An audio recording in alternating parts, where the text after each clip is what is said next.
Juan Jones, Josh Palmer, or Ray Davis, but full participation from Matt Milano and Terrell Bernard, plus Gabe Davis activated to the practice squad after being on the practice squad IR. All of this was according to head coach Sean McDermott before practice today. We'll get official word later this afternoon, and when we do, the Barnes Firm Injury Report is brought to you by the Barnes Firm. Injured for help? Call 1-800-8-MILLION. Weekly awards were also handed out today, and running back James Cook was named the AFC Offensive Player of the Week following his performance against Carolina. And stay tuned, coming up later on in the show at 5, Sal Capaccio will join the show to give us the latest on the Bills. A 4-year extension for Lions edge rusher Aiden Hutchinson, $180 million with $141 million of that guaranteed. And Bengals quarterback Joe Flacco, he is dealing with an AC joint sprain in his throwing shoulder. Head coach Zach Taylor said Flacco is 50-50 on whether he'll be able to play Sunday against Chicago. The entire league was in action last night, but just one game tonight in the NHL. 7:30, Columbus hosts Toronto. And then out west, Utah signs forward Logan Cooley to an 8-year, $80 million deal. Then just after 8 o'clock, Game 5 of the World Series out in Los Angeles. The series is tied at 2-2. And on the bump tonight, Trey Savage for Toronto and Blake Snell for the Dodgers.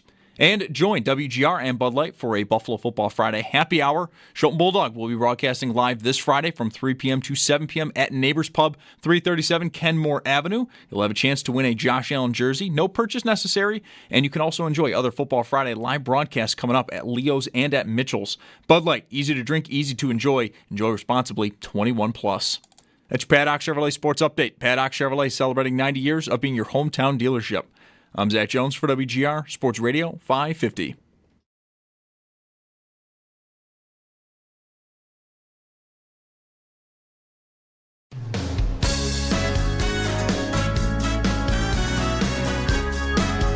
It's Mike Schopp and the Bulldog. Uh-oh.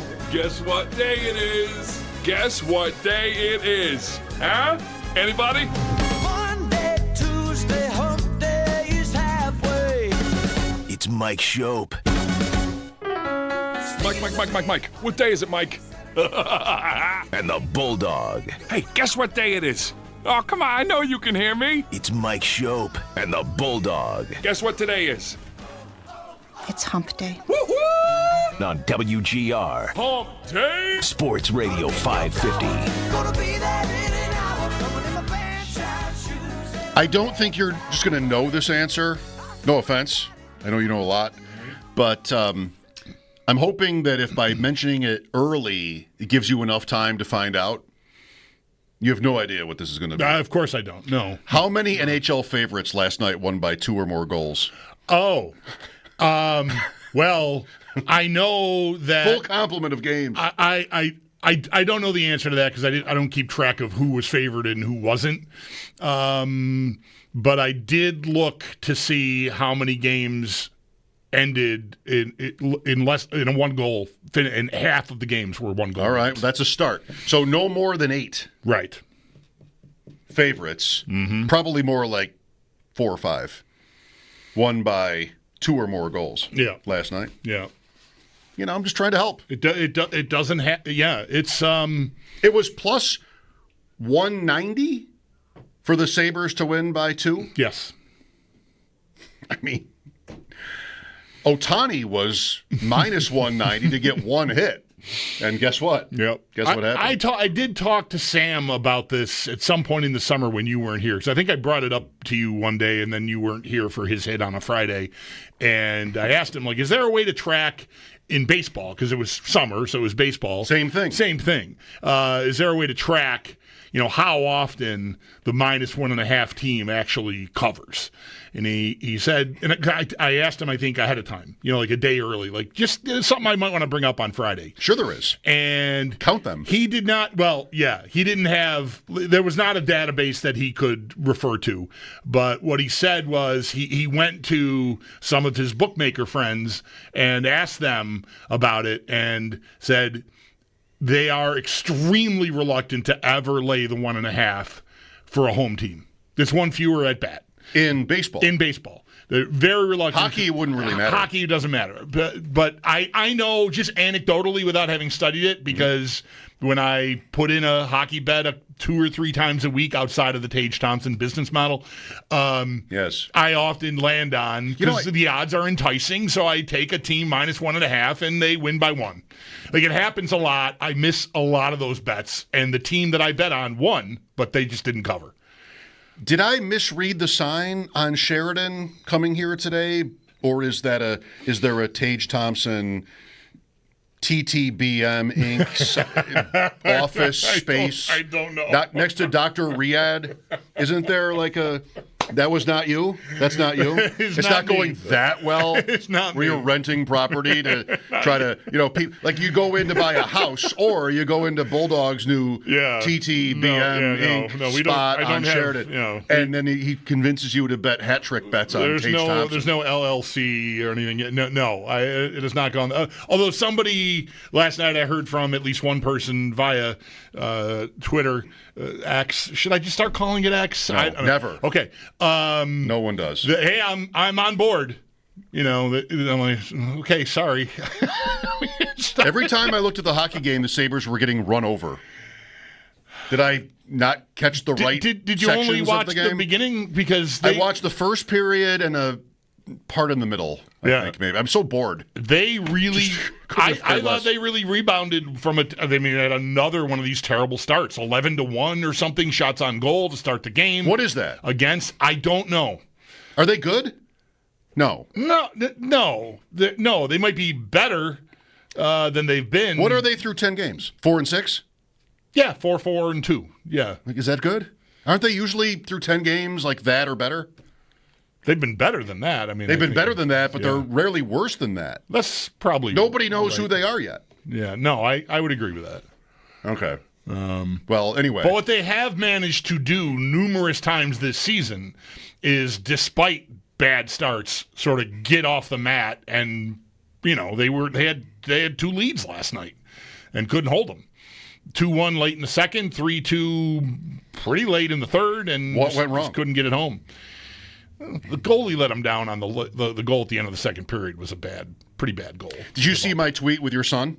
Yes, I did. The 5-hole. And there was another example. And like Owen will tell you, I think he tweeted this because he's at these games. He's going to every home game. It's good. And he's got a thread going. And, I guess I'll just settle for, I think he knows a little something about goaltending. It's good. He was tweeting, I think, with maybe Chad DeDominicis from Expected Buffalo.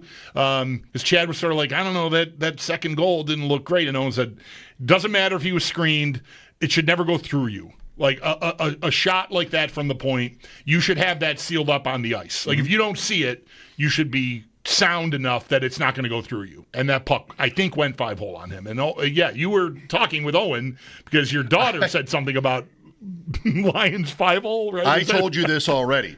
She was on her way out the door because now she has practice at like 9:00 in Canada. So, this is how we're living. And I don't even really mean we, because my wife who's doing all this driving. So she's got practice. They went to the Leaf game. She and, my wife and daughter went to the Leaf game. And she just in passing, my daughter, she plays hockey.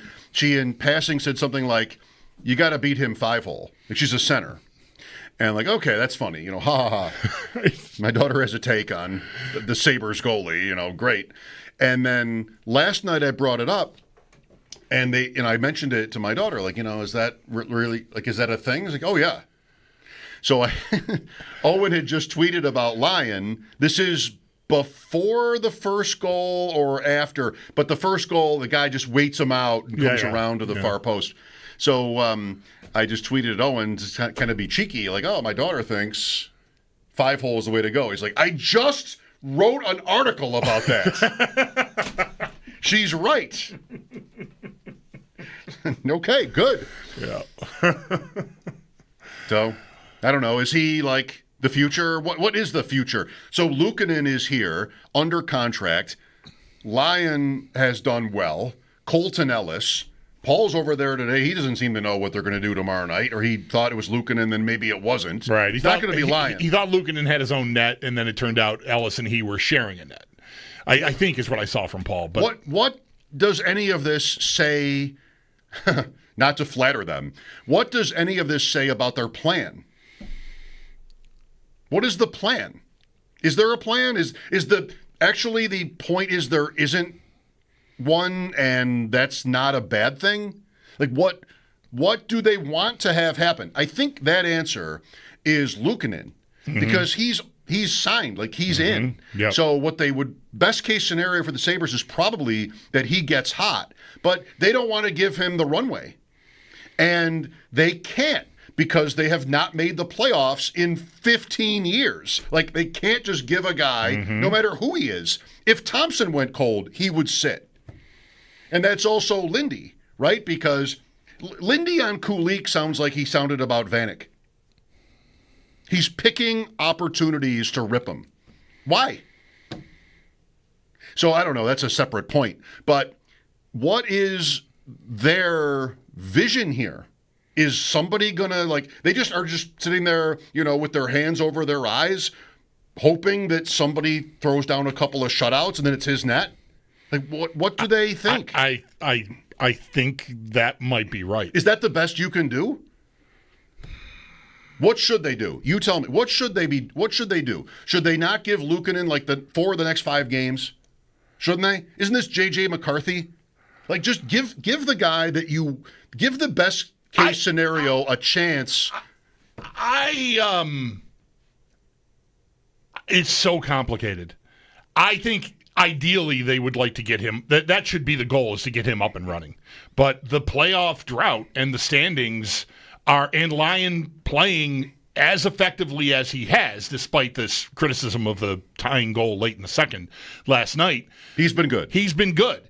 And maybe even with considering the workload, better than a lot of us. I don't want to say than they imagined, but maybe even better than they imagined. I think he was supposed to be sort of a fail-safe if Luukkonen derailed. And they didn't even get into the season, and Luukkonen was injured. It's not the same as derailing.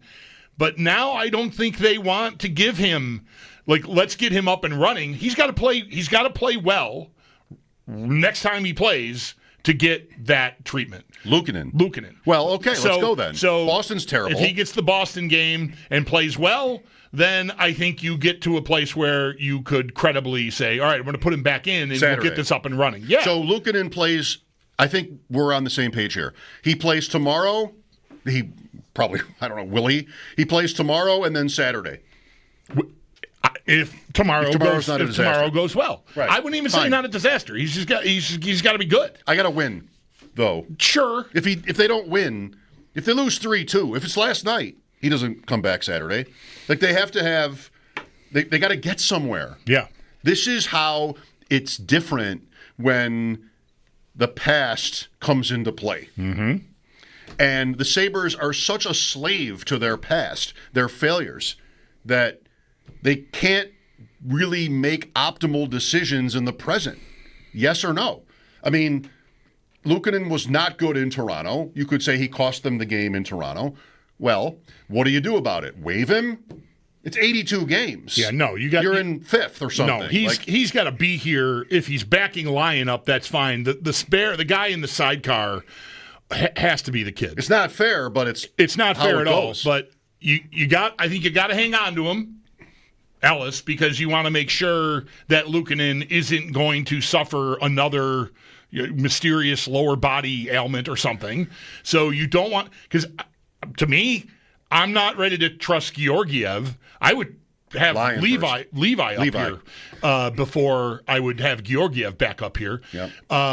So, I mean, it's not that they are bereft. They've got another guy that has played NHL. They got 2 other guys that have played NHL games, one of whom I don't want to ever see wear their uniform again, in Georgiev. Wow. And Levi, what did he do? He's just not been good year over year. Okay. I just don't have any faith that that's going to be any different. So, You want to hang on to Ellis to protect yourself against another Luukkonen injury. Okay, too bad for the kid. He's going to sit here. He's just going to sit here, I think, because I would play Luukkonen. If he plays well, I would try to ride that. If not, I'm playing Lyon. I don't have time necessarily to experiment with Ellis. I walked in here today so ready on the Chiefs, but, here we are. Explain to me, and, maybe you can't. That's fine. I'm not going to criticize you if you can't. Explain to me the path. No offense to the guy. Nothing, no judgment on him. He's 1 for 1. Explain to me the path where Colton Ellis really matters. They all get hurt, and he goes in. He's like Norin. Sorry, has the show ever sounded older? He goes like in Norinen mode, and Norinen in this scenario doesn't get hurt, and the guy just sort of takes over the net, and we all laugh about it for the next decade. Luukkonen has to either get hurt or fall apart. And then Ellis is your tandem, and if he plays and plays well again, then maybe you think you've got like a Hamburglar situation on your hand. Like he played well once, he played well twice. Let's see what happens 3, okay, and then maybe you start playing him regularly. If Luukkonen falls apart, your season is over. He's played enough where you have decided that he's not the same. So you've got the contract, and we're where we end up pretty much every year for the last decade. And the coach is done, and just like, all right, we're going to play kids. And 8,000 people go to their games. I don't know that the season is over if Luukkonen falls apart. I think Lyon has been credible enough here that you could get by. Then you're not giving him any sort of room to establish Luukkonen. Mm-hmm. You're not giving him, don't we love life with 3 goalies? Isn't this the best? Patrick Mahomes will be here on Saturday. I assume they come a day early. Yeah. Isn't 3 goalie life the best? So in this scenario, you are giving up on Luukkonen before it's too late, right? You're giving him how many dozen games? You're giving him some number of games where, like, you want to see what he is. Guys, it's over. It's Jover on Luukkonen. Mid-November, he's got to be up and running and take control of the thing. Mid-November? Yeah. November 1st is Saturday. I know. He's got to play against Boston. It's a couple of weeks, yeah. So he's got to play against Boston. And if it's not, I think you have to win. But if it's not a disaster, whatever we said earlier, then he plays on Saturday. Mm-hmm. And then you keep going? Yes, because you have not been to the playoffs since Tyler Ennis scored your last playoff game-winning goal. Like, that's what you have to do. If the owner is alive, like he's sort of like, this is how he, if you or I were this is how we'd be thinking. The urgency is like way up here. So I can't afford to, I can't mess around. But I've got 3 goalies. So like necessarily I am messing around. This is what I'm doing. Ellis has got to go. He's not going to factor into this in a way that helps them do the thing they never do, which is actually be good. Unless you just decide, this is what a coach sometimes does in sports, but it's not going to happen this time. He's like, this is my best guy. I believe in him, and I'm going with him. Ellis.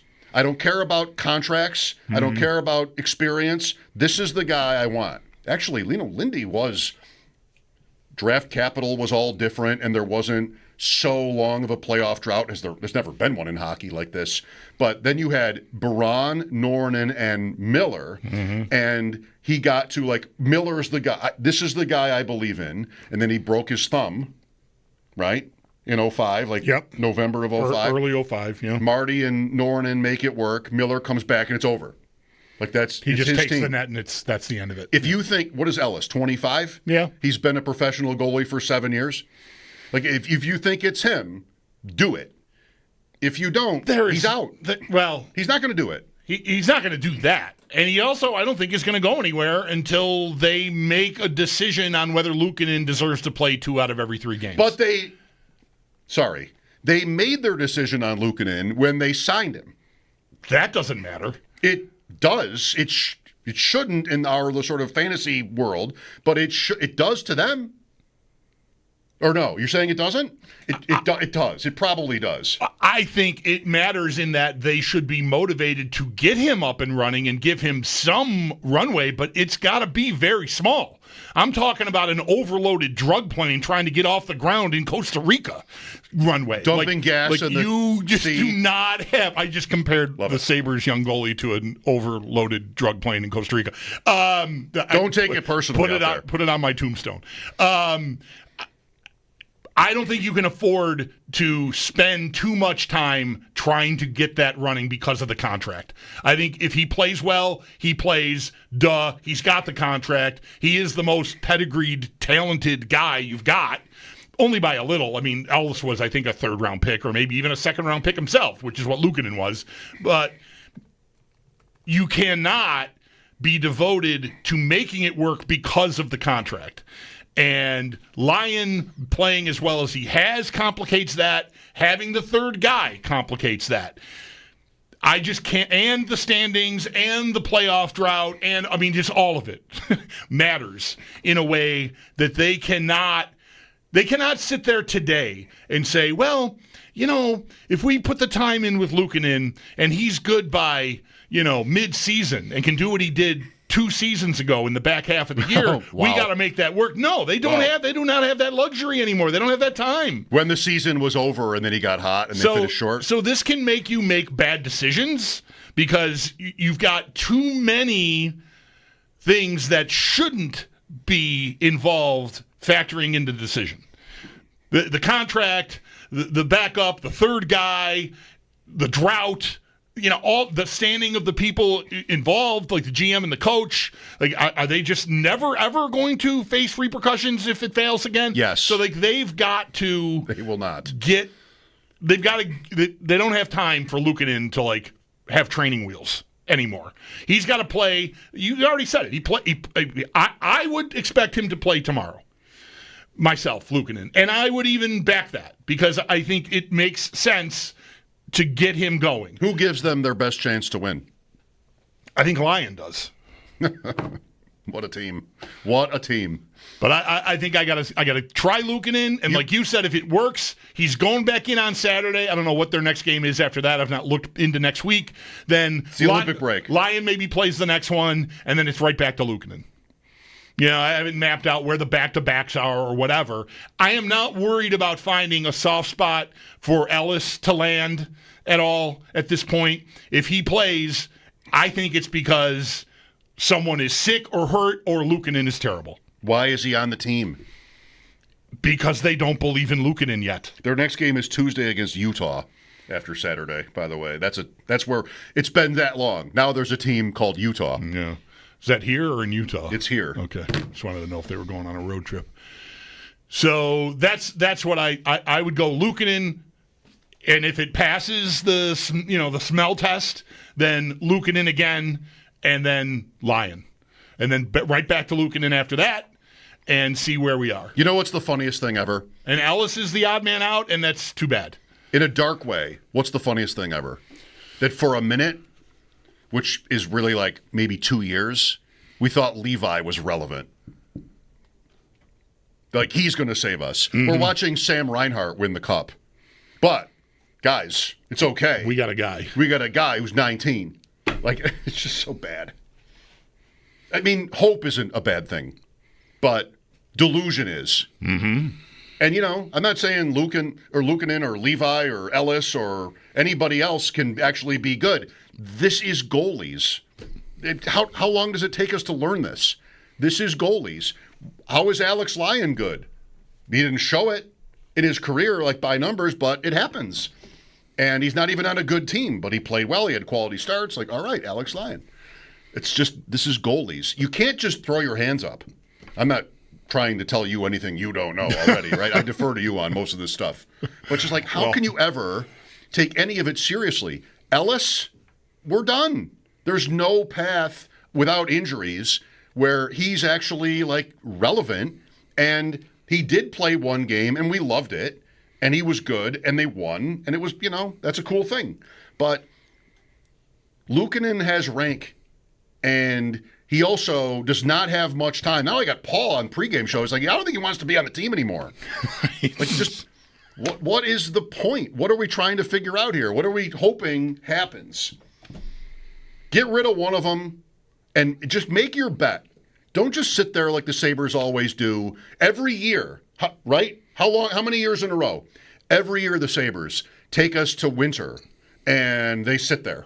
Oh, well, I guess, maybe Jacob Bryson is good. Maybe Clifton is good. Maybe Levi is good. Like, every year they start and then they do nothing. And it's over. And every year we know that a third of the way into the season, most of the playoffs is set.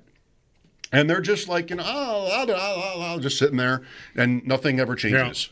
Yeah. I mean, goaltending is included in that. Yeah. And how are they going to navigate the next month, which probably will go a long way toward determining how this is going to end? And if it doesn't end well, everybody's out, or no, and we're just going to sort of, take another drink of whiskey and sort of make fun of it. Well, I'm not as eager as you. I don't like having the 3 goalies, but I'm not worried about finding time for them all to play. Like, that's the biggest problem with having the 3. And if I'm not forcing the third guy in and he's just here as like a break glass in case of emergency, then I'm all right. I mean, I don't know what, who am I keeping off of the roster right now? They might want to activate Jordan Greenway. So I don't know, maybe they got to make a move at some point and the 3 goalies will be a problem. But I'm sitting on Ellis until one of 2 things happens. I get Luukkonen up and running and he starts playing 2 out of every 3 and Lyon is his backup. Or maybe it's more of an even split. I don't care. Either way, those are my 2 goalies. Right.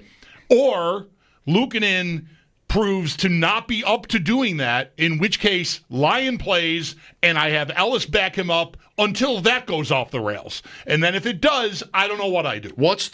We have to break. I had no idea I had this in me. What is the earliest you're going to have an answer to either question? I already said mid-November, Thanksgiving, maybe. A month? Yeah. I think Thanksgiving is maybe a good finish line. Okay. Let's track it.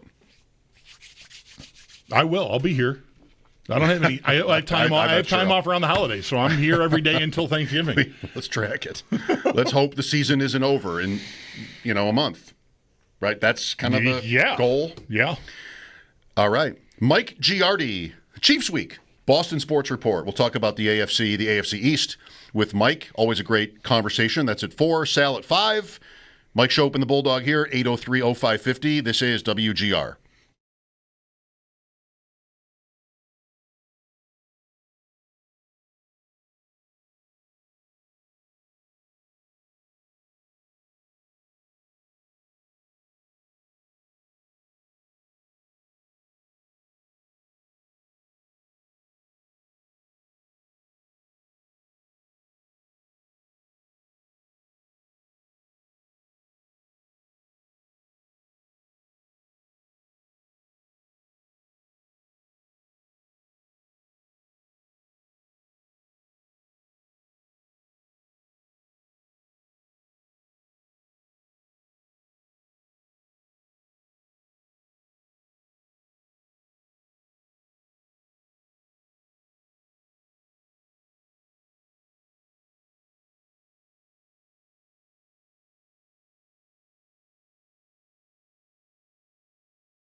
On the far wall, Olivier turns it to the net. That's blocked. Loose puck picked up.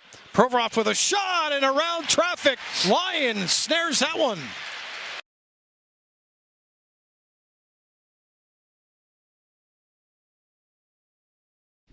Mike Schopp and the Bulldog, Mike Giardi, Sal Capaccio to come. Well, organically, I want to say. We just blasted away on Sabre stuff for 25 minutes. Really asking, do you want to continue? It felt good. It felt good. I think the car ran pretty Is well. It over? Let's see what happens if we keep going. I think I'm up for 2 calls. All right. That should fit in this segment nicely. Oh, that'll fit. Yeah, that should fit. Yeah. We'll see if it's good. We'll go for 3. All right. Right? There has not been a triple in the World Series yet. Remember that one from last week? Even with them playing actually an extra entire game? I don't think there's been a triple yet. They played 2 games the other night. I know. There have been 5 games already. Right. Even though they could end up going 8 or 9 or 10 or 11. 2-2. Somehow they played 5 games. Right? Yeah. I don't think I've seen a triple. Also, not to change the subject, they pitched to Ohtani, it looked like. Wouldn't you know it? Always pitch to everybody, I say. I mean, 2nd and 3rd, 1 out, game on the line, sure. Get the double play option there. But start the game, I'm not walking you. Now, did you watch the first at-bat of the game? I did not. I think I've seen every pitch of this World Series. And I did watch all 18 That innings. is tremendous. No, I was watching hockey and dipping in, so I did not see I didn't see the Guerrero home run live. I did not see the Dodgers so big get off to the 1-0 lead. I was watching the Sabres. The 3-1 pitch to Ohtani. Now you've got that box, and we're all so wise. We know whether every pitch actually was a ball or a strike. We're all just so, well equipped. The 3-1 pitch to Ohtani is a foot low strike. And the 3-2 pitch is right in there, ball. Maybe it was 2-1, 2-2, but whatever. The guy missed. The guy needed, he needed to warm up, the umpire last night. Right. He needed to sort of get loose because there were 2 pitches in the first at bat that are as bad as you ever see by that box. If you Right. Subscribe to that, which I do mostly. I feel like it should be right. Baseball's using it. They're going to have robo-umps next year off that box. Right. They're going to be using it next year, so it better be right. It better be right. Let's go to Adam here. Hi, Adam. Hey, guys. Thanks for taking my call. Sure. Just wanted to chime in on the Sabres goaltending situation. Love to hear Bulldog and his son's take about the position. I used to play goalie in high school myself, and I know that goalies are creatures of habit. So, Mike, as you noted, it's kind of been interesting to see some internal inconsistencies in the Sabres handling of the position.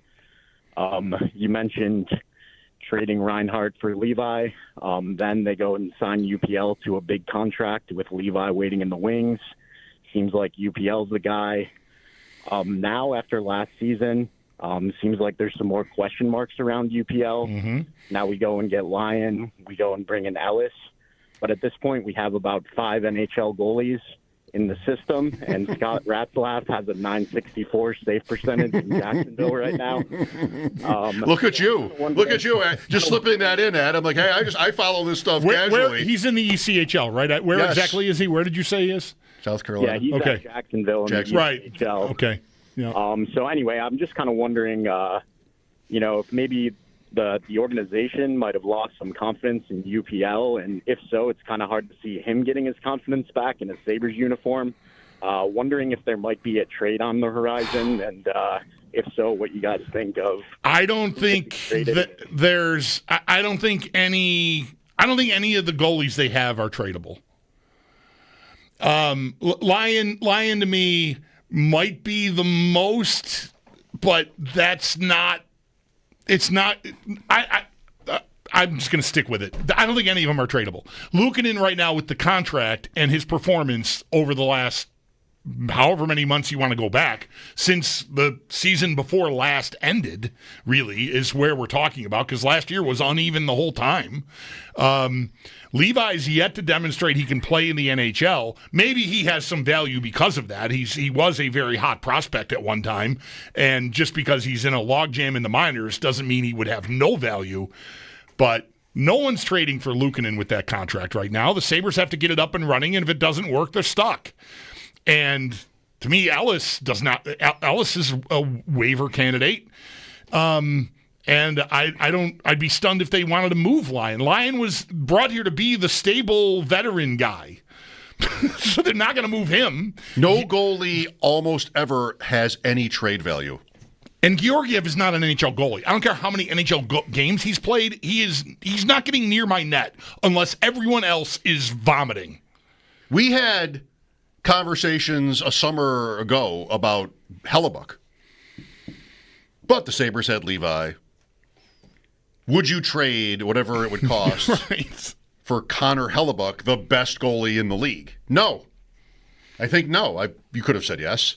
I think no. I mean, no. I'm not trading for goalies. If he realistically were ever available, I would have traded a ton of stuff for him. Well, okay. Maybe he wasn't. But I don't think he was getting There was a moment where sure. maybe he didn't want to be there. Yeah, he didn't get. Yeah, he did not sign right away. I John mean, Gibson took a Yeah, that finally happened.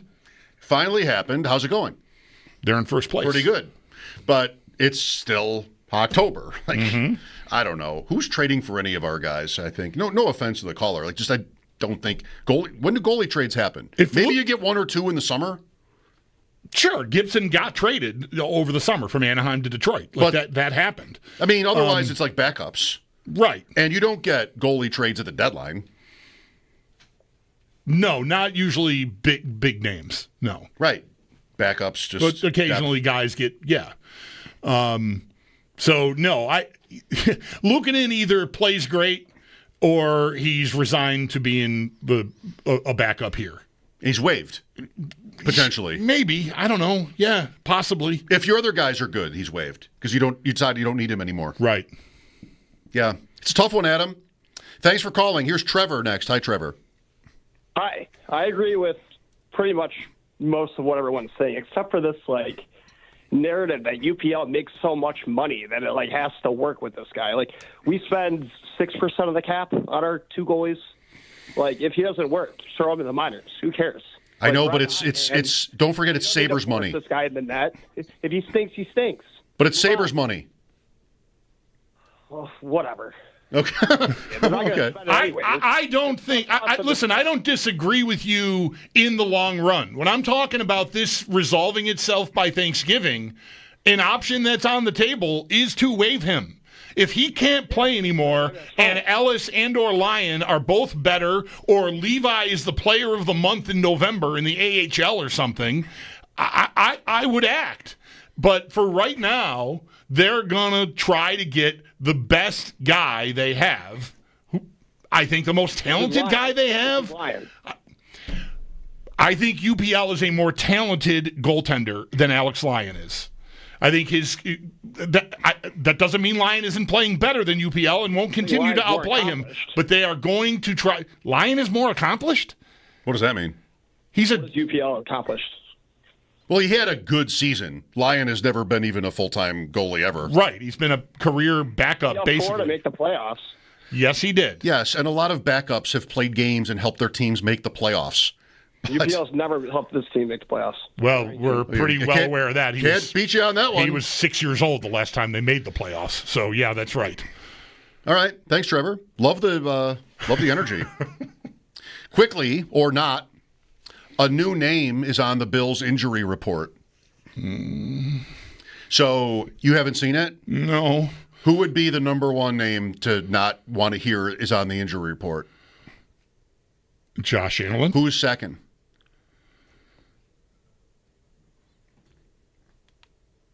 James Cook. Okay, it's not James Cook. Joey Bosa. Third. Bosa's already on the injury report because he was limited because he's tired. Deion Dawkins. Good. No. Did I ask this sounding like I meant this was the second most important Bills player? Yeah, kind of. All right, sorry. Yeah. It's debatable. All right. Prater. Oh. Right calf. Oh, no. He's 41, right? That's the kicking leg. That is so the kicking leg. What's plan B? That must have happened during practice because I think we would have heard about that this morning or early this afternoon when McDermott was speaking. By the way, also Shaq Thompson, hamstring. He's in the top 20. He was going to have a vet rest day anyway. Like, he was only going to do the work, like the individual work. But it says hamstring. Yeah, okay. I didn't know that. I think that we expected him to be limited going into today. But I didn't know about a hamstring. What's plan B? Waivers? Gotta be. I don't know. Can't be Bass. Can it?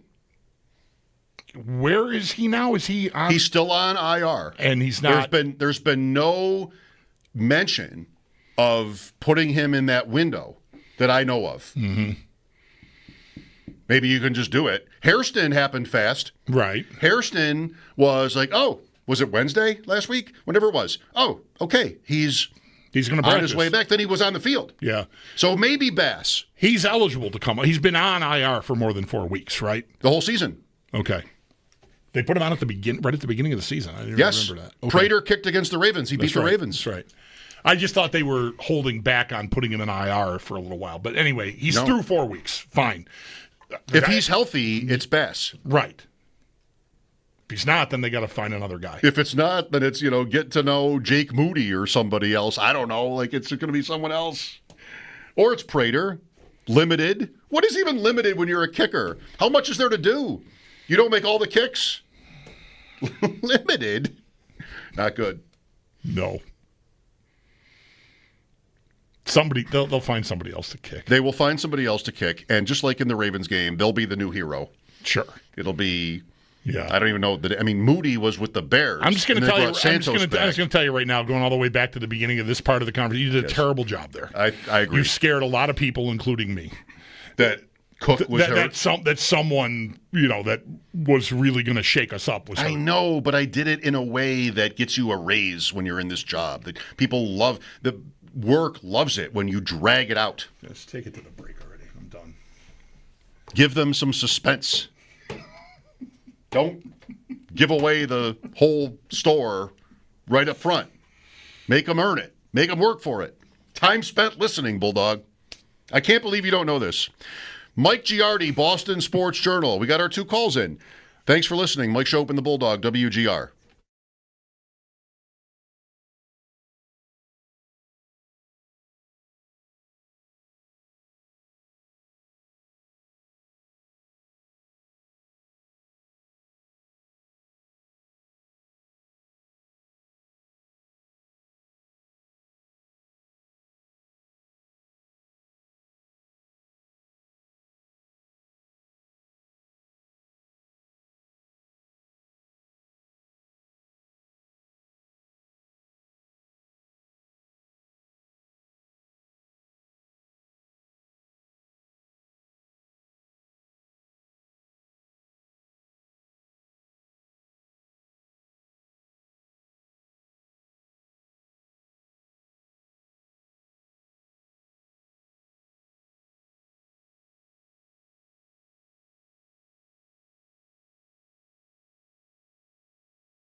Bills kicker Matt Prater on the injury report today. Right calf limited. Bulldog and I are fighting about what likely happens with that. I don't know. I can overreact. Does he ever kick for them again? Like if he's 41 and he's got a calf strain midweek, week 9? I think if he doesn't kick Sunday, he may never kick for them again. But I don't want to be heard saying on the radio that I'm ruling him out, finding out 10 minutes ago he has a calf strain. I won't tell anyone. I don't know. To me, he could very well kick on Sunday. But if he doesn't and they get another guy and or Bass is ready, then I would think you just would keep going. You know, if this is a little bit adjacent to Luukkonen, if Bass has been ready. What if they had 3 kickers? Yeah. No, I'm like, if Bass has been ready, but they haven't turned to him because Prater has been fine, okay. I guess we'll find out. Right. But he's also making money. Like, he's also somebody that I guess in a vacuum you might prefer to have be your kicker. Prater hasn't given the Bills any reason to not want him to be on the field, right? Even the kickoffs are like sort of right in the spot. The kickoffs have been very consistent, yes. But I don't know. We'll talk to Sal about this. How much baseball did you watch? I was in and out. I did not see any of the scoring plays, but I was flipping. It was my flip during the hockey game. And then once the hockey game ended, I was there for... I was there for the Jays getting to 4-1, so I saw Ohtani, get pulled, and then that challenge play at first base that was pretty big. Oh, wow! Right? Wow. I had to ignore the fact that I hate replay for those 2 minutes. Yeah, because he was safe. Yep, and I had to. I know. Block out the fact that I hate replay. Did the Blue Jays lose the game without that call? I don't want to say they would have. We don't know. Wow. But that's in that same inning after Ohtani got pulled and they got the 2 runs to make it 4-2, right? Or 4-1? 4-1. It's 4-1, or 3-1. It's 3-1 now, maybe. First and third, no outs. Laser to Muncy, who fires it to first, and Jimenez is not, they called him out. You go from, the pitcher was down in the count too. Like, this game is about to be over to, oh my God, how did that even happen? Now I've got 2 outs, man at third, 3-1. Like, I'm in trouble. Suddenly I'm in trouble. Right. Oh, that's right. The 4th run was a ground ball. The 4th run is the grounder to second, like the little bouncy one to second. That is the 3rd out of the inning if they don't get the review. They would not have gotten the 4th run. Big. Yeah. So I was there for that. And then I hung out. I saw, Bieber. I saw the manager. He walked, didn't run, right? Because they make some differentiation there that Schneider said, if I'm jogging out there, you're staying in. If I'm walking, you're coming out. But he walked out to the mound. Bieber stayed in, gave up one pitch, a shot. Like, okay, that's it. You're done. So I was there for that, and then I saw the reliever come in and get a couple outs pretty tidily, and I went like, all right, I'm probably. I love this Schneider. I'm good. I'm falling asleep here. I'm all set. He is just my speed. This guy. Even you know what it is. Actually, we got a break, but the interviews. I guess that's how I'm going to make a judgment on a guy, not just like which pitchers he leaves in, but both he and Roberts. They both will tell you. Rosenthal is so good. He's the best in any sport. Like, they're going to answer your questions, and they're both willing to do it. They're not giving you coach speak. They're like, but the questions have to be good. It's sort of a two-way street. And Schneider is just my speed. Like, he thinks about it, and then he gives you a business answer in a polite, friendly way. And I get every reason. I have every reason to think the players are like right. They respect him and like him, and then you've got Bieber, so it works out. Last night, and it's a big bear hug with Bieber and the manager, like, trust me, trust you, trust me. And they're both like in love. Can't wait for tonight. Mike Giardi, Boston Sports Journal. The Patriots making trades. What does the AFC East, the AFC, look like to him? Sal at 5, Mike Schopp and the Bulldog here, WGR.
We've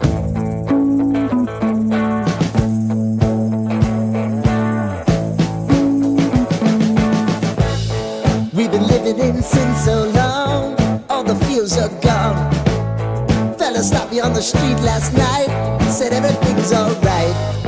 Roller coaster, make it through the day, I'm right. It seems your meal ticket is gone, but life goes on. I could never imagine something better. Yeah, right. Now you're cooking on high heat in the middle of the street.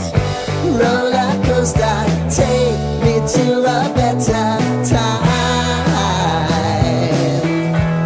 Let's go. All sing your high line with the roller coaster of life.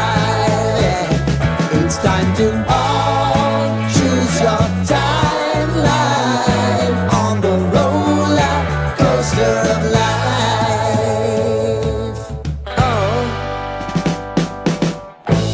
You seem to easily forget how to place your bet. When everyday life gets you down, you gotta steal the crown. Got to own it. Don't bitch and moan about it, please. God forbid you scrape your knees, and it's nothing to sneeze at. Oh, I've told you over and over again. You gotta get both hands around it and make your own plans. Roller coaster, it's taking over, it's about time.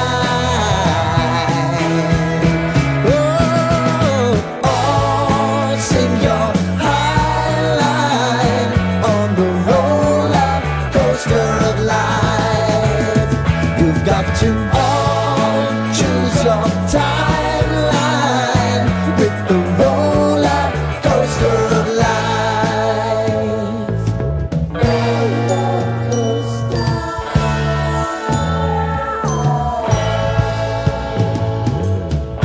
I want to go down the rabbit hole, down the rabbit hole of life.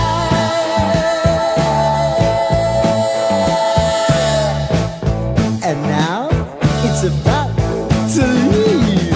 Oh, roller coaster.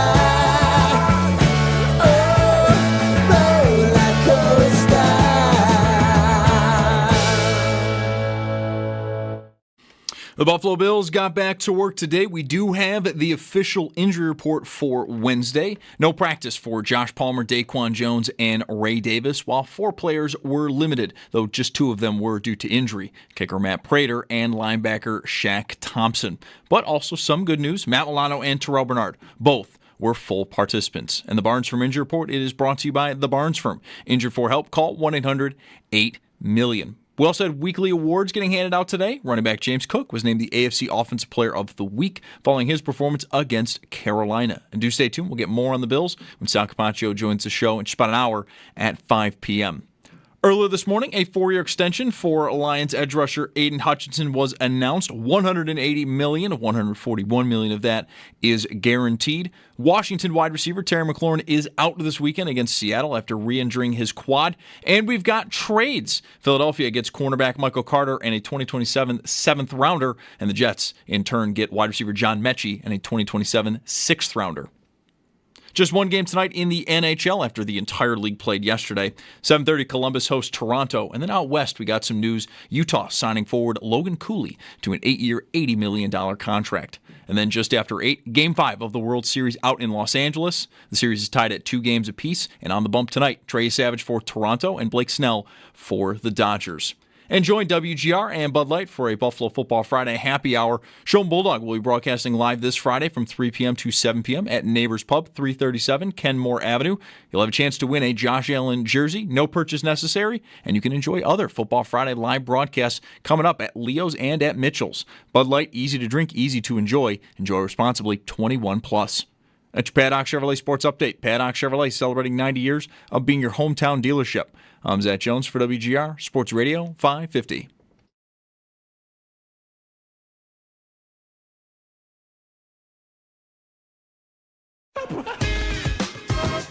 Mike Schopp. You might be mocking me or you might be staunchly agreeing with me. I can't tell.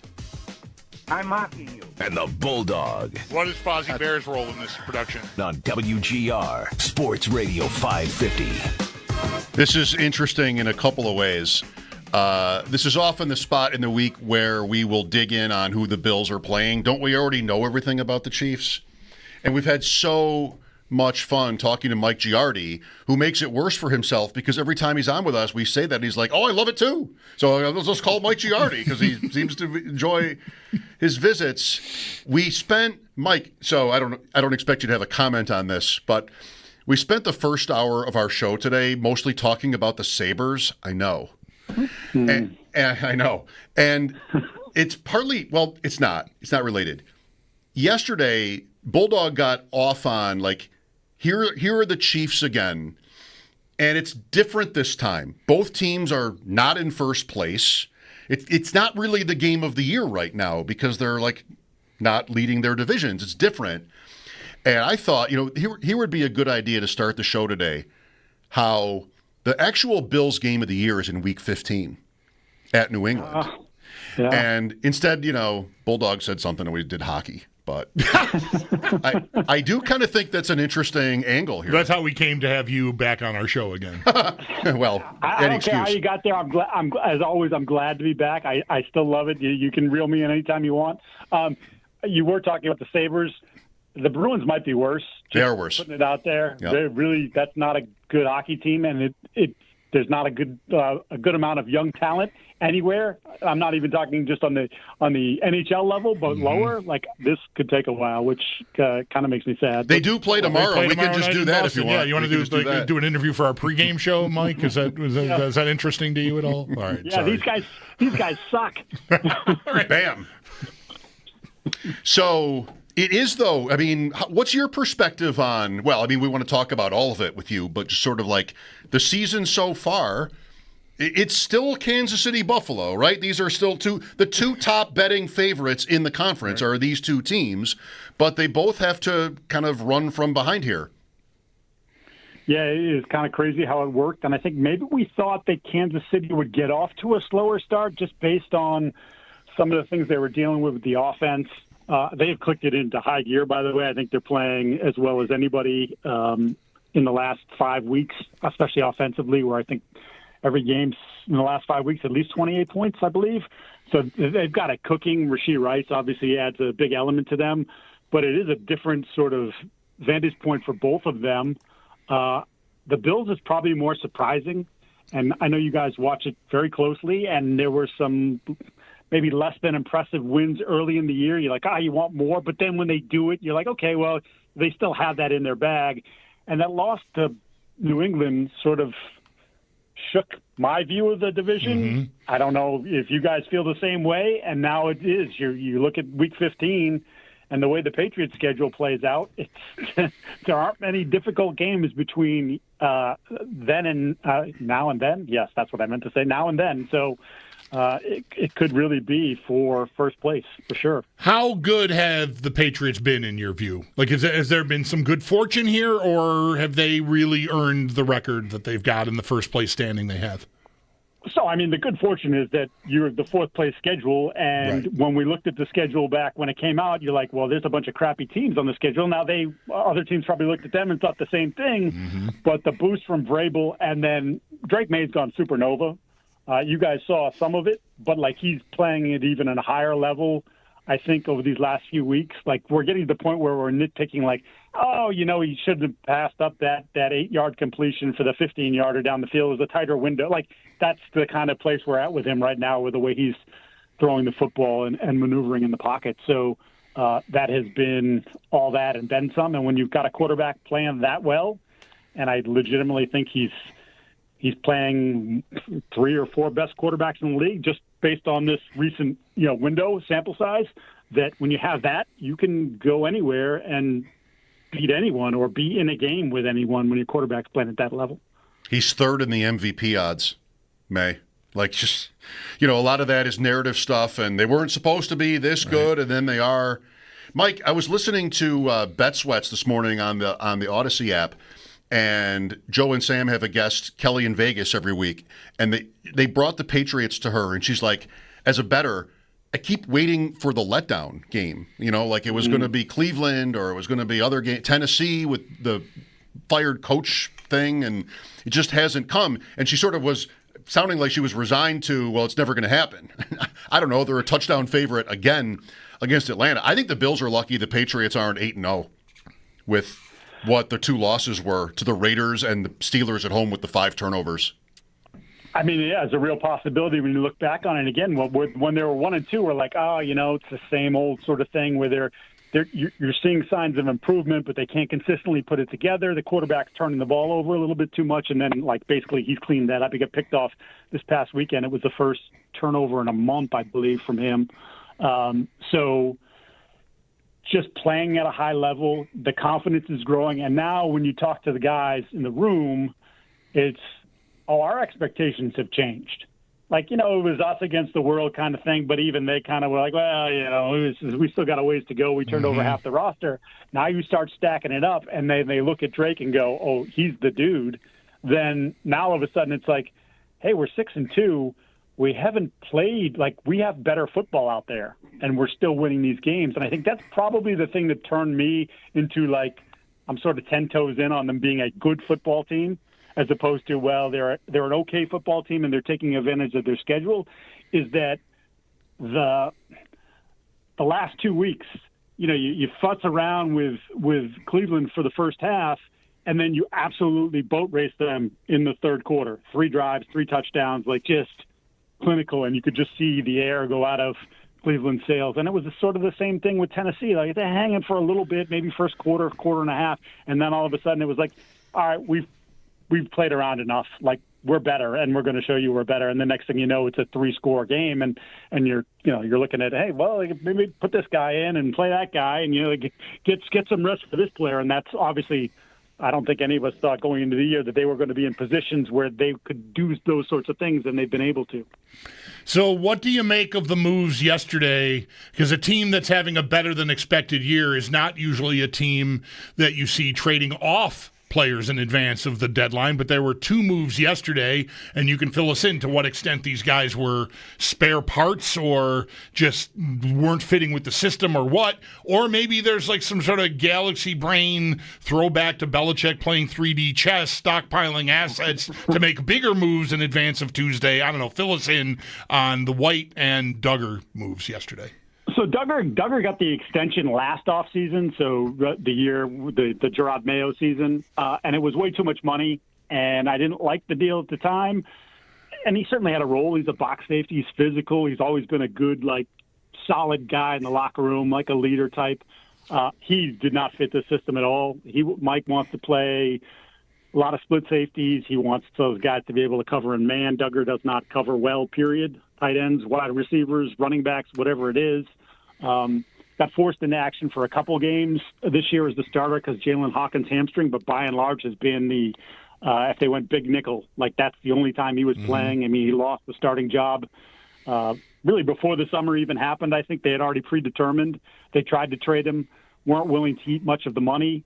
Here they're eating basically what's left of his money for this season, and then as part of the agreement to the deal, they just eliminated the final 2 years of his contract, so Doug will be a free agent. So Pittsburgh's not on the hook basically for anything, and Duggar gets to be a free agent. So that was going to happen one way or the other. And even with them being lean at safety, because as I mentioned, Hawkins has had the hamstring. They cut Jabril Peppers before the season started. They don't have a ton there, and they were still nope, we're going to move that contract come hell or high water. Keon White's been a massive disappointment. If you go, he's one of the football nerds who populate social media, and they would get their hands on these 60-second clips spliced together over 5 games of Keon White just ragdolling a tackle or a guard or just destroying a double team, and you're like, this guy's one of the best players we don't talk about. I've watched him. I watched him regress last year. I watched him no longer become good against the run, which was his calling card when he came into the league, and never develop any pass rush moves, and he fell out of favor so fast with this group. And like he accepted it almost. It was like, yeah, I don't. They're paying me. That's why I show up every day. They're paying me, but they're not playing me. Healthy scratch this past week, and basically, song and dance, get him out of here. No future for you here. So, do you anticipate them being busy looking to add, or is that where? Because when this came up yesterday, I was trying to sort of place where the Patriots are on the timeline, even using the Bills. Like, are they the 2020 Bills that emerged as suddenly a Super Bowl contender? Because that would be a team I would want to try to maybe supplement my skill positions anywhere that I need anything. Do you think they have a mind to be active before Tuesday, Mike? Oh, I don't think there's any question. They've been calling around the league for the last couple of weeks about edge rush possibilities, which, again, was sort of another tell that Keon White was going to be out the door pretty quickly. Now the question is, what level? And they have talked often, and Mike Vrabel even kind of hinted at it today about the idea that, it's our first year. Like, this is a rebuild. Like, we're not stupid, but then the flip side is you're 6-2. The schedule's easy. You're playing better than anybody thought you would. You're winning these games, and your quarterback again is playing like they thought. Mike Vrabel is here in part because of Drake May. Josh McDaniels was like, "Let me get in there. I want to work with Drake May." Yeah. Like they knew this kid had the potential to be something special. Again, I just don't think they thought it would be this soon. So the question becomes: they've wanted to protect those first, day 1, day 2 picks, but does something happen here? Does somebody come free, or does the price come down on somebody where they say, you know what, like if we had that guy and maybe we can do even more than we thought, because now they think they're a playoff team. Now the question is, do you think you're a real championship caliber team? And I would again say that's probably a little early for that, but it's a strange conference this year. It's a strange league. Mike, I mean, you've been around the league so long. It's early, but it doesn't mean it can't happen. I mean, right. It's the Warner Rams. I mean, Vrabel doesn't need to. I'm not falling for it. He's not pulling the unfrozen caveman lawyer act on me. Yeah, it's just he's like, we're just like we don't know. We're happy to be here. Yeah, I could see them. I could see myself in a job in Boston. I don't know the accent for it, Mike, but I could see me arguing for get me a guy that can get Mahomes and Allen on the ground in January. Yeah, right, because the Bills in 20. I wasn't thinking they were a Super Bowl team until like middle of the season, and they made it to the conference championship game and could not touch Mahomes, and they got blown out. They've still never touched him, and they still never have touched him. So like there's and they've tried. Yeah. So I don't know. Like you the first thing out of your mouth when I asked about adding was edge, and like I don't know, that got my attention. Yeah, and you think about some of the names that, like obviously who knows what Cincinnati will do. No one can predict that. They probably should have moved off Hendrickson last year, but they figure it out. They bring him back this year. He's dealing with an injury, but like get the loss to the Jets. Do they think that they're out? Will they do the smart thing and get some assets for him, or are they going to be stupid and then just play this out again into the offseason and let him walk, which would be such a Mike Brown Cincinnati thing to do. But then there are other names that have popped up, like even someone like a Dante Fowler in Dallas, who's not, he's not a star, but like, okay, you add him to Caleb Chason, who's had a nice year pressuring the quarterback, and Harold Landry, who's beat up right now, and that's not unexpected because he's 230-something pounds and he's playing pretty much every down. So like if you could add a higher end rotational piece, maybe that's the view, and maybe that only costs you a 4th or 5th rounder, and you can protect your assets. But like there's a wide range of possibilities in which they could do some things, and some names that probably pop free after this weekend, because, this is kind of like, okay, the deadline's Tuesday. We still think we're in it. You get beat on Sunday. You're like, you know what, screw this. We're trading out. We gotta stockpile some assets. So, there'll probably be a name or two that ends up becoming available that we aren't really talking about at this point. I've chosen not to take the football nerds comment personally. I'm not splicing reels, maybe like Keon White, but I know I have to admit my 294 fantasy teams would like a word when it comes to this. Mike, what do you think? I'm okay with the fantasy stuff. It's just like when you have people, you know how it works now with the social media and these guys, they're X's and O's guys, and you're like, well, you're not.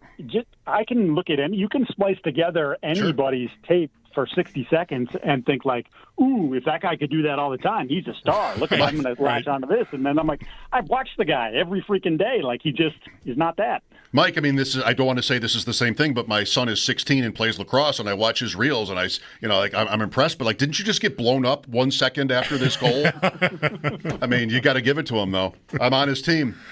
Mike, what do you think of the Bill season so far? So we talked before the Patriots visit here, but I don't think since until today. You said a little bit earlier. Are you? They're 5-2. They just won 40-9. But I think a lot of people here are a little bit unsure about them. They've been good for so long. Would you say you would trust them, regardless of the Patriots season? Would you say you would trust them the same, more, less than how you felt the last few years? A little bit less, I think. And I'll give you, to me, and it was kind of, I had having watched them prior to the Patriots playing them, I had some questions about the safeties. I had some questions about the ability to run stop.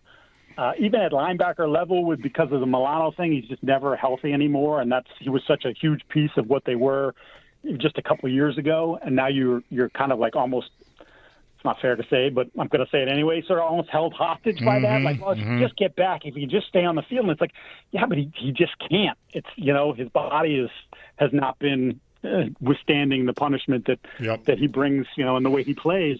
So all of a sudden, then I watch the game, and I'm like, I have a lot of fear of the receivers. The safety thing is definitely, to me, an issue. I mean, they just signed Poyer to the, as you well know, to the active roster, and like Jordan's a tough guy, a smart guy, but like the Jordan Poyer of 3, 4, 5 years ago, I mean, that's not that guy, but that's how sort of desperate they are for it. And I just look at it and go almost like, man, if you're Brandon Beane, I know he hates to talk about this, but you could use a guy on the outside, a receiver, but you could also use a safety, and you could also use another run stuffer, and as your pass rush, like they're good, but they're not great, or they're above average, but they're not good. And it's like, yeah, it was a little bit eye-opening to me, and then to see them get dismantled in Atlanta. And look, everybody has those games. I'm not like, that's not who they are. That's not who their season is. But it just was eye-opening to me. And it's like, I don't know if I'm Brandon and I'm Sean, how can I aid myself to the point where we are in the conversation for the AFC champions? Like, I feel good about them again. And I think they've got to have some doubts. Mike, maybe last thing here, as we're about out of time. Do you think the Colts are for real? How far do the Colts go? It's like the Daniel Jones thing. I keep waiting for it to fall apart. And if you talk to anybody who has been around them this year or anybody who's deep into the study, they're like, he's playing really good football. They're not asking him to do too much, but yet when he has to, he's done it.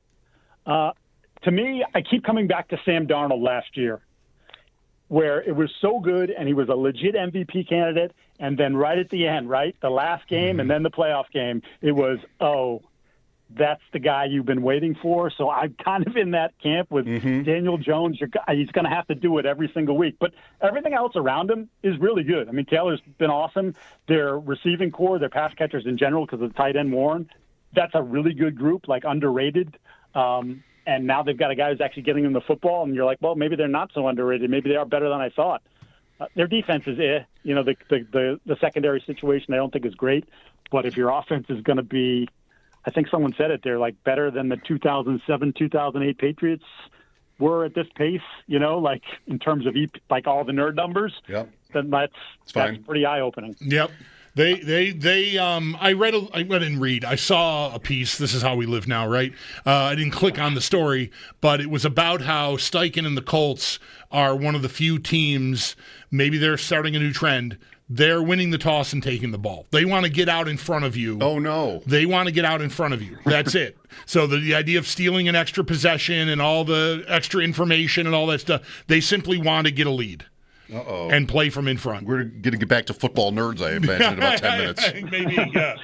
I like it, though, because they realize, our defense isn't awesome, but our offense is. And the way we're scripting things, especially early, like 7-0, you get teams like, oh, man, they're going to do that. We had no answers for them on that first drive. You get them already thinking about, like, this could be a long day at the office versus the reverse where, hey, could they go down and score and now you're chasing a little bit? Like that's interesting. Running teams want to be front runners.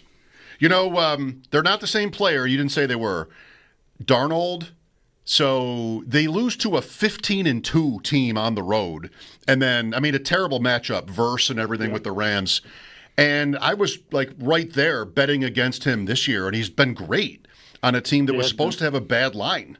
So I don't know. We've had a few of these reclamation projects, Mayfield and Geno and different guys. I don't know. I don't want to sound afraid of the Colts, but I respect it. All right, Mike. You have to. You have to. They're doing what they're supposed to be doing, and then they're actually doing it to a degree that we didn't think was possible. There it is. Thank you, Mike. Really appreciate your time. Always a pleasure, guys. Likewise. Mike Giardi, Boston Sports Journal on the Wester Hotline. 803-0550 for us, Mike Schopp and the Bulldogs. Sal Capaccio in 40 minutes. This is WGR.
matchup with Kansas City on Sunday. Some notes from the injury report. Josh Palmer, Daquan Jones, and Ray Davis do not practice, while 4 players were limited, 2 of which, though, were due to injuries. Kicker Matt Prater and linebacker Shaq Thompson. But there was some good news. Matt Milano and Terrell Bernard both were full participants. And the Barnes Firm Injury Report, it is brought to you by the Barnes Firm. Injured for help? Call 1-800-8-MILLION.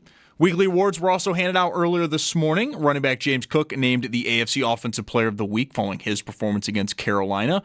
And do stay tuned. We'll get more on the Bills. Sal Capaccio joining the show in just about a half hour at 5 p.m.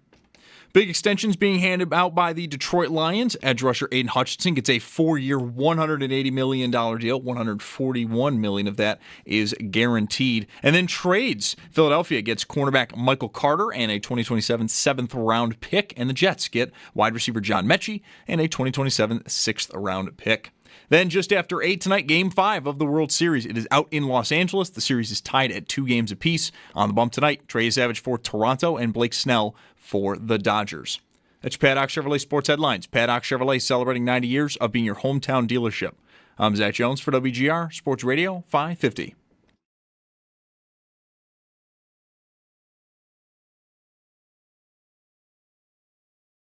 I mean, I think it's just being a responsible rusher. You know, if you're behind the quarterback, you're wrong. You have to be smart when you rush him. He knows where to escape. I think he's one of the most efficient scramblers in the league this year. So, for us, it's working together. It's never just one person doing something. It's the guys that are rushing are working together. Coverage behind you factors into that. Like, there's a lot that goes into bottling that up and keeping him in the pocket. Michael Hoyt, Bills and Chiefs, Sunday, 4:25. I saw the map, the early games. Colts Steelers is 1, and it was the Burkhardt Brady game. Minnesota Detroit. Okay. I'm not sure we get both. We probably do. I can tell you in a moment. It's just going to take me a couple of clicks. I bet we do. And I will be able to tell you definitively. Let's see. Sunday night is Seattle, Washington, which in this case is 2 different places. Isn't this weird?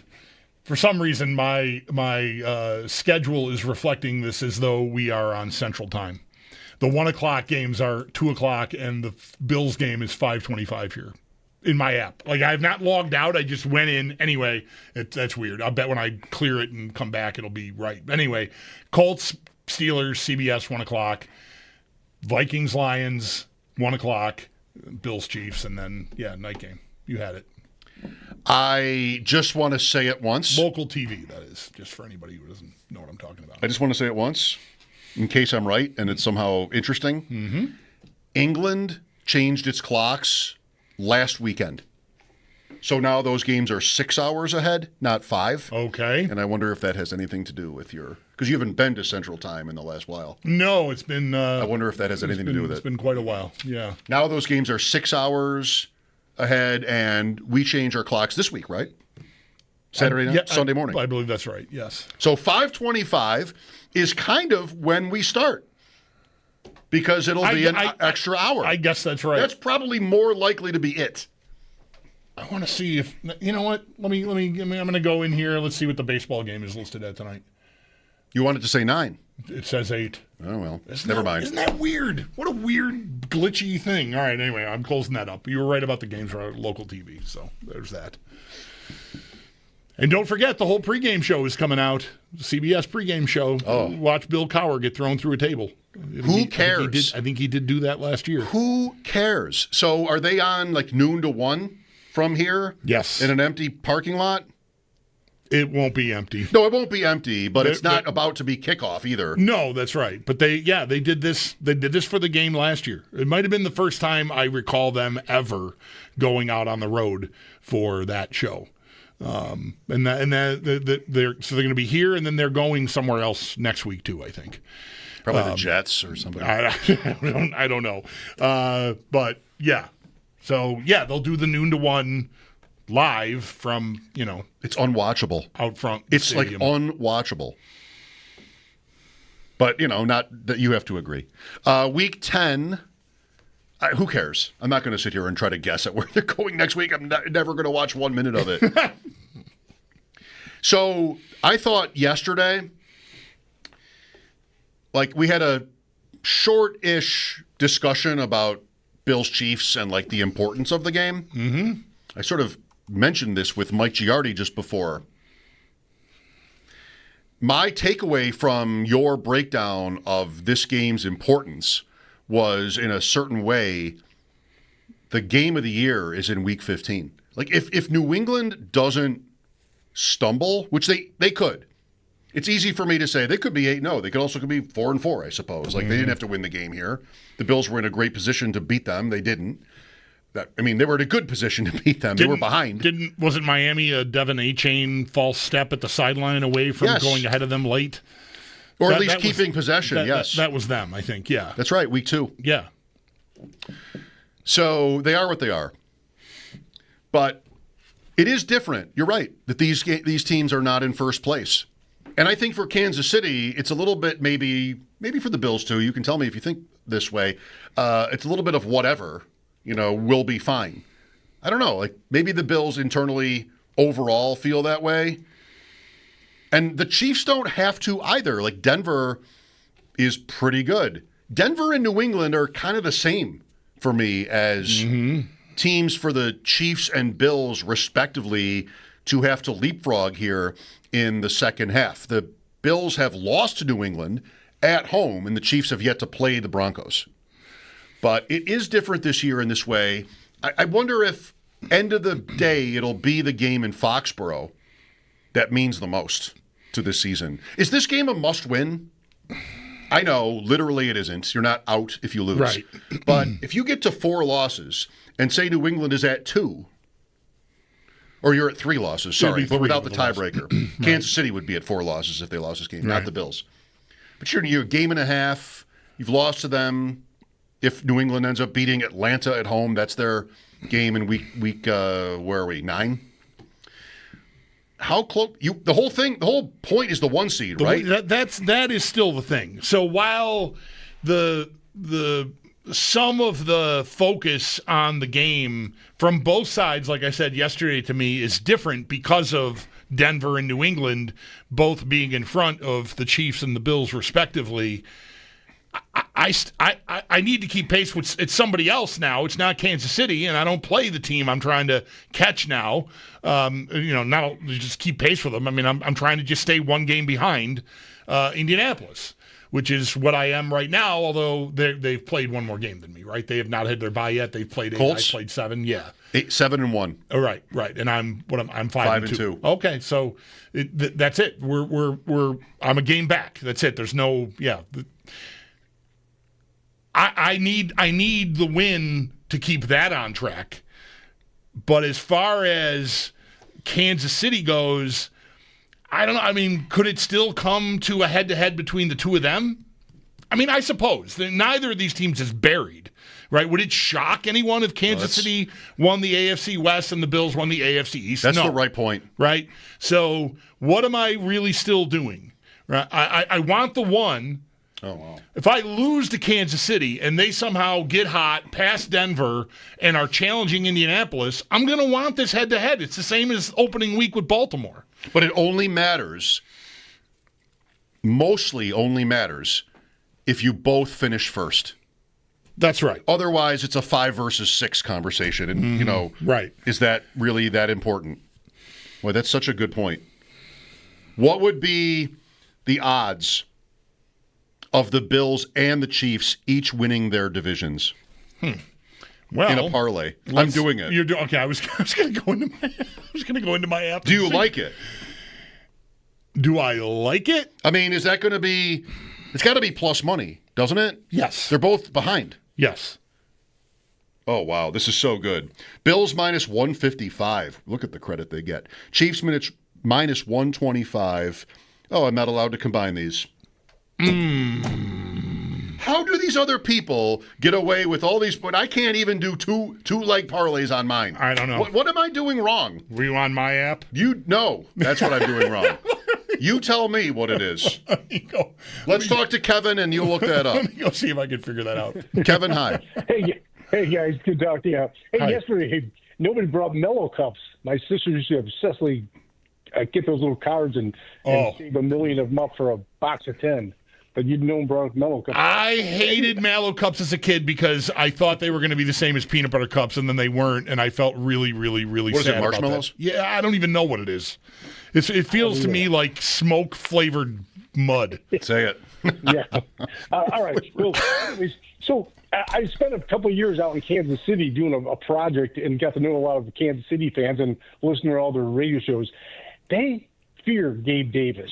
Even on the radio show, they just because he burned them so many times in games, it would be psychological to activate him. I don't care if he's got an arm and a sling. He's gonna make him go too high safety. I just think that'd be an interesting move, knowing that they don't like him. Then he's been like a thorn in their side more than anybody. That's just something I wanted to bring up. And then again, hey guys, I talked to you the week before. I'm back in town. I stayed back in town, and I guaranteed a victory, and you got a victory. All right. Well, I ring every bell in the house. All right. Go get it, right, Kevin. Right. Thank you. Right. This is the Carolina game? Right. All right, thanks. All right, good. I can't. How would you feel if the Chiefs re-signed? Where did Valdez-Scantling go today? He went somewhere today. I saw him sign somewhere. I don't remember where. But if the Chiefs brought him back because he caught a big pass against the – now, he's not had a historic game against the Bills like Gabe Davis had in the 2021 divisional loss. But I don't know. Revenge game it would be. I would sort of be – I'd be going, oh, good. Yeah, you're there. That's what you got. I think the Chiefs – fans or the Chiefs team themselves could feel the same way if the Bills activated Gabe Davis. I want to say that I think the idea of Davis, who is not injured anymore, that's news today, right? Coming up for this game is interesting and a fun discussion. I just can't I listen to sports radio and everybody's afraid. I have a friend who lives in Kansas City who is constantly this is how Kansas City feels. Because he talks to 5 people and listens to the radio. Like, it's just not – I would never say that about us. Right. Like, it's just – I don't know. I mean, there are hundreds of thousands of people. There are going to be a lot of different takes.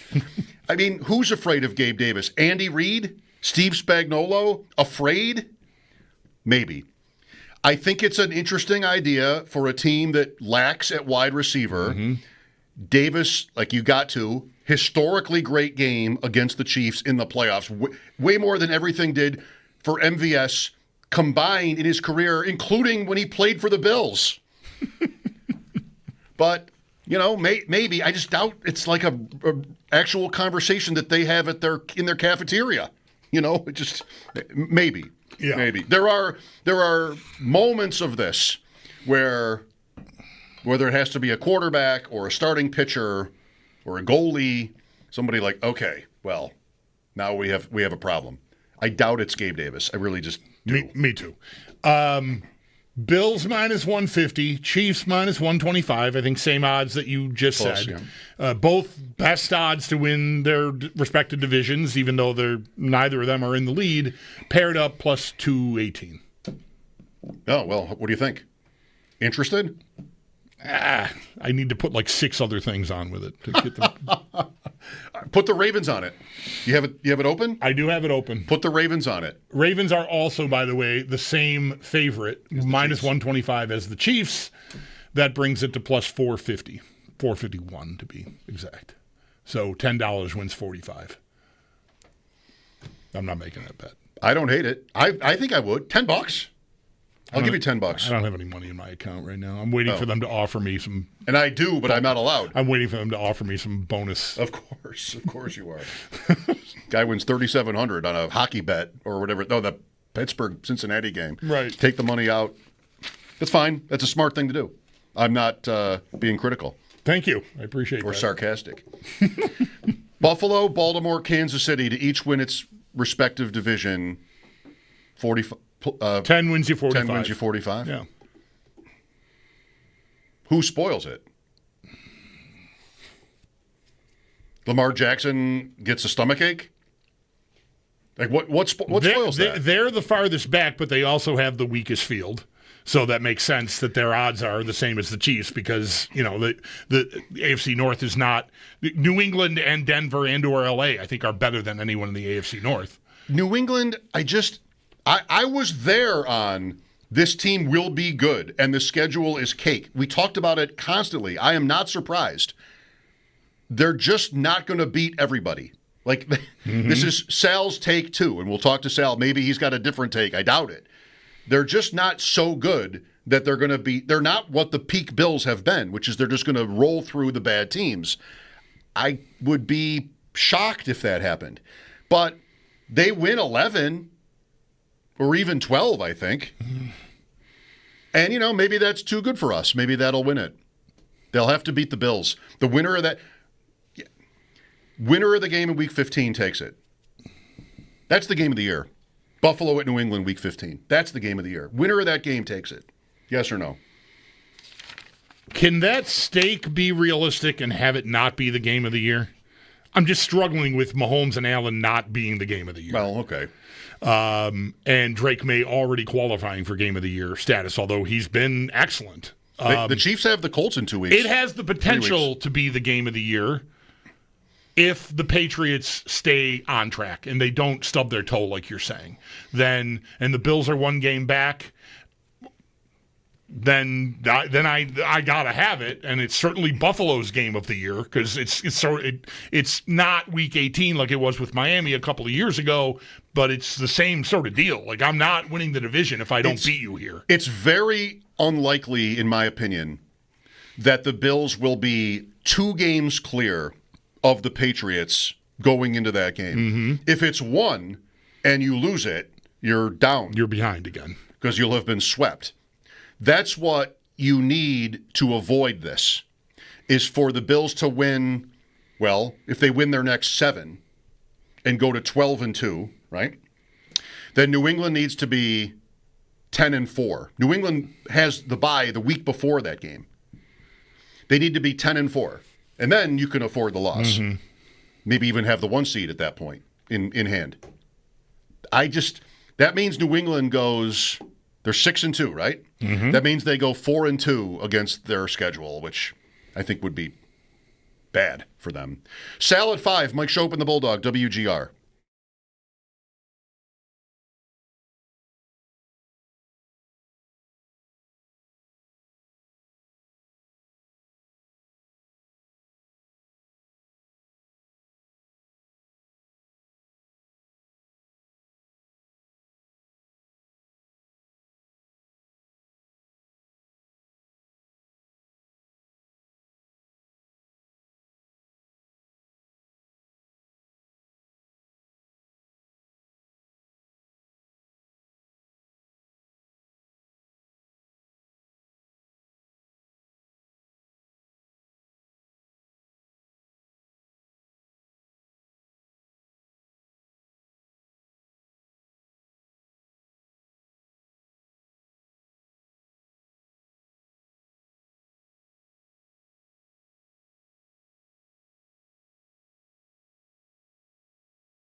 Ready to take your game day to the next level? Enter online at WGR550.com. That would be online for your chance to win a $300 tailgate tray certificate from Alibaba Kebab to feed 12 football fans. Each Friday, a winner will be announced during Football Friday with us. Fire up your taste buds at any of their 3 locations.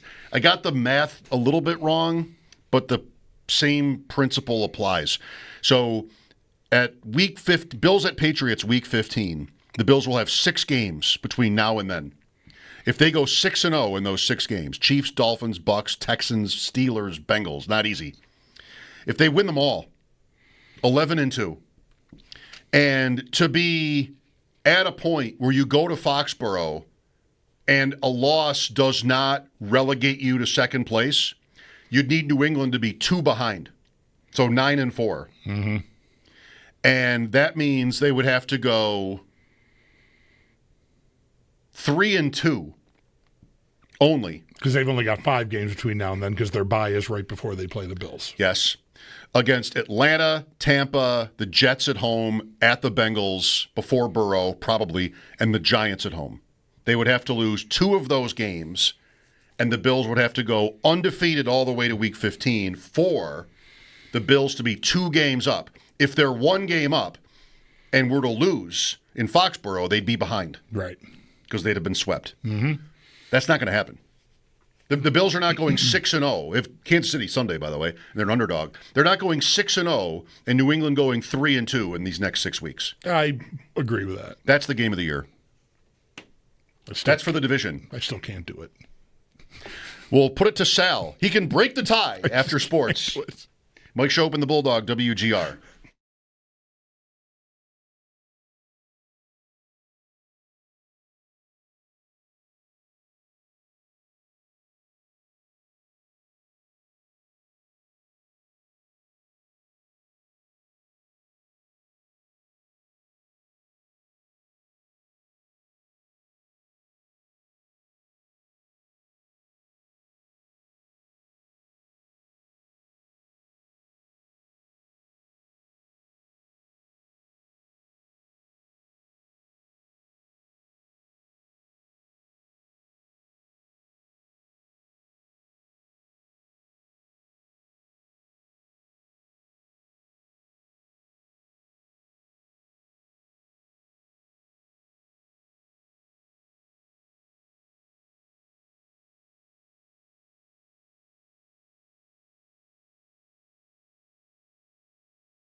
The Buffalo Bills got back to work today. No practice from Josh Palmer, Daquan Jones, and Ray Davis, while 4 players were limited, though 2 of them are due to injuries. Kicker Matt Prater and linebacker Shaq Thompson. Then some good news, Matt Milano and Terrell Bernard were both full participants, and wide receiver Gabe Davis was activated to the practice squad. He was previously on the practice squad IR. Sal Capaccio will join the show next to get more on all of that, including weekly awards being handed out today. Running back James Cook was named the AFC Offensive Player of the Week following his performance against Carolina. And the Barnes Firm Injury Report. It is brought to you by the Barnes Firm. Injured for help? Call 1-800-8-MILLION. 4-year extension for Lions edge rusher Aiden Hutchinson, $180 million, $141 million of that is guaranteed. Washington wide receiver Terry McLaurin is out this weekend against Seattle after re-injuring his quad. And then some trades ahead of next week's deadline. Philly gets cornerback Michael Carter and a 2027 7th rounder. And the Jets, they acquire wide receiver John Mechie and a 2027 6th rounder.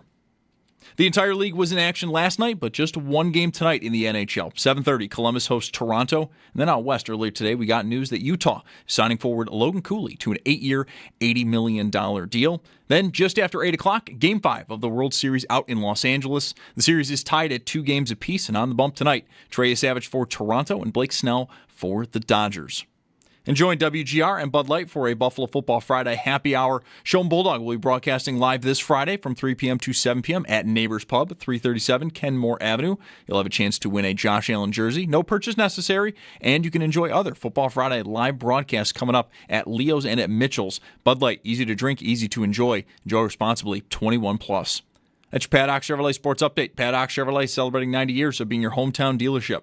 I'm Zach Jones for WGR Sports Radio 550.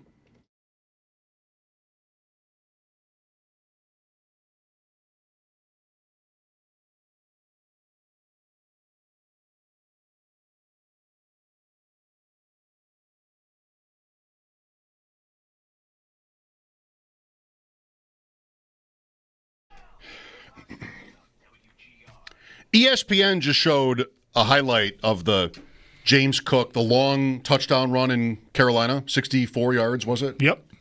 If you remember, he goes to the sideline. It's a wide open field. He takes it to the sideline, gets within range, and then does a front flip into the end zone. That's been a somewhat regular move of his. You like that? He doesn't land on his feet. No, it looks great, but I would understand if someone watching it is going, dude, you're going to strain your neck or your something. He lands on his tailbone. Right. Like, his mom maybe would be somebody, like my mom would probably be, do you really need to do that? Right. Can't you just, I don't need you to hand the ball to the ref. Right. But do you have to do the front flip? Lamar Jackson did that in the one game they beat Kansas City in, Monday night game, or Sunday night game. He does that for a touchdown. He got hurt. I don't know.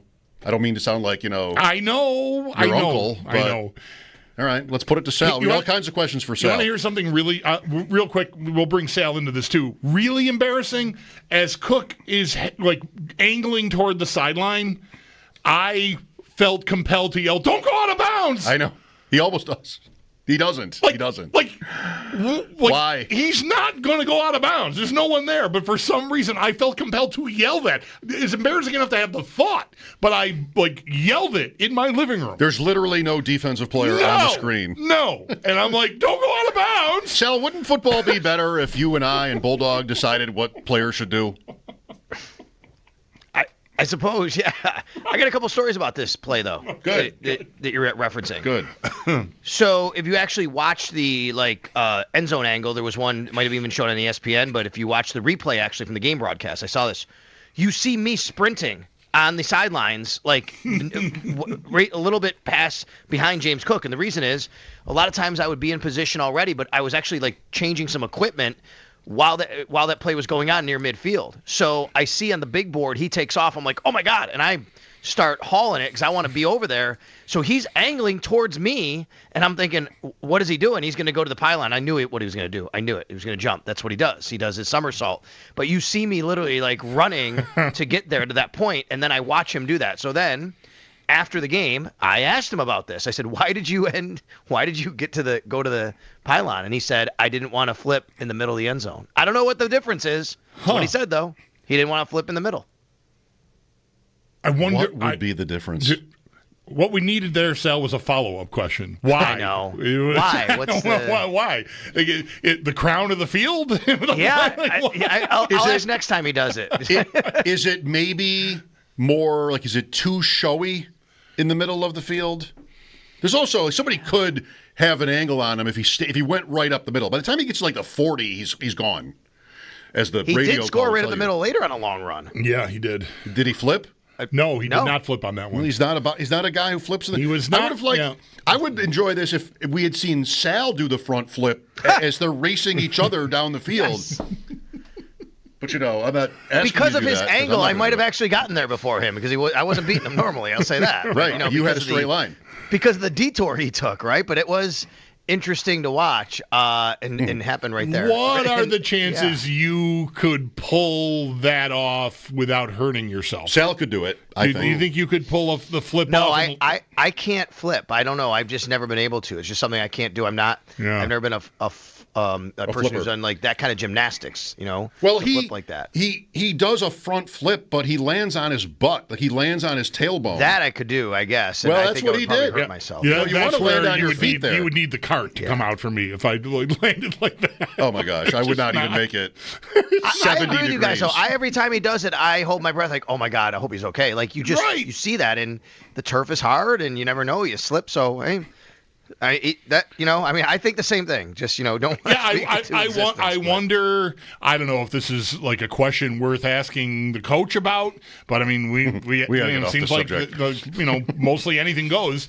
Does anyone discourage him from doing that? It's the new Allen not sliding. Right. James Cook's flips into the end zone every week. Maybe. I don't know. Do you have an answer for Bulldog there, Sal? No, I don't. I do find it interesting though that he keeps doing it, but hey, he keeps scoring. So I guess that's right. A good thing. Right. James Cook, by the way, before we get to like the news of the day, is at BetOnline the second choice to end up leading the NFL in rushing yards at this point of the season, well behind Jonathan Taylor, 6-1 odds, but still, like he is number 2 on this list. He is yards per game, I think, ahead of him. Yep, he is. Okay, that's right. Because the Colts have played one more game than the Bills have played. Okay. He is the news of the day, too, by the way. He was named AFC Offensive Player of the Week. Jonathan Taylor didn't get it, and he had a really fantastic day. And Bo Nix didn't get it, and he threw for 4 touchdowns. James Cook, I think rightfully, was Offensive Player of the Week.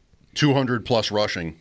Sal, he could have gone for 300 in this game if they wanted. I'm sure they didn't. In the locker room after the game, we asked several players about the day James was having and asked Deion Dawkins, what did you think about what James was doing today? And Deion said that they were aware of OJ's record on the sideline, and like we can get him the record. And he's like, once you got him over 200, the game was where it was. And he's like, he's great where he is, like however he phrased it. But apparently, it was something they were like the linemen, at least the guys on the field, they knew, and they knew that was within sights. And that's number is still 273 from a game in Detroit, I believe. I don't know. Single game rushing. This is the Bills record. Right. The Bills record. 273 is the number I've got in my head for OJ from a game. Maybe even a Thanksgiving game in Detroit. Yep. The NFL record. That's not the NFL. No, record. It's not the NFL record. He could have maybe done that though. But whatever Dawkins is referencing, I'm assuming that's that number. Mm-hmm. Gotta be. Yep. Interesting to know that. Okay. Well, James Cook.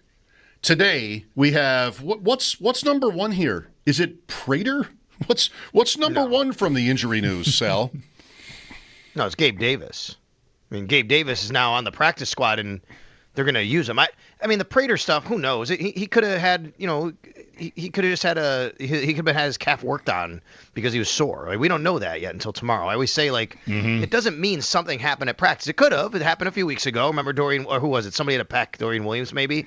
Like, that happened at practice or whatever. Like, it could definitely mean that, but could just mean that he was sore. And even though Sean McDermott didn't give that update when they went out there beforehand, doesn't mean it wasn't something that was going on, because they could have just said, oh, yeah, by the way, we're going to lay off him today. He's a bit sore. Well, so I do not think it doesn't rise to number one for me. I'll say that. Okay, well, we'll get to Davis, but seeing as we're here, has McDermott said anything or been asked about Tyler Bass at all?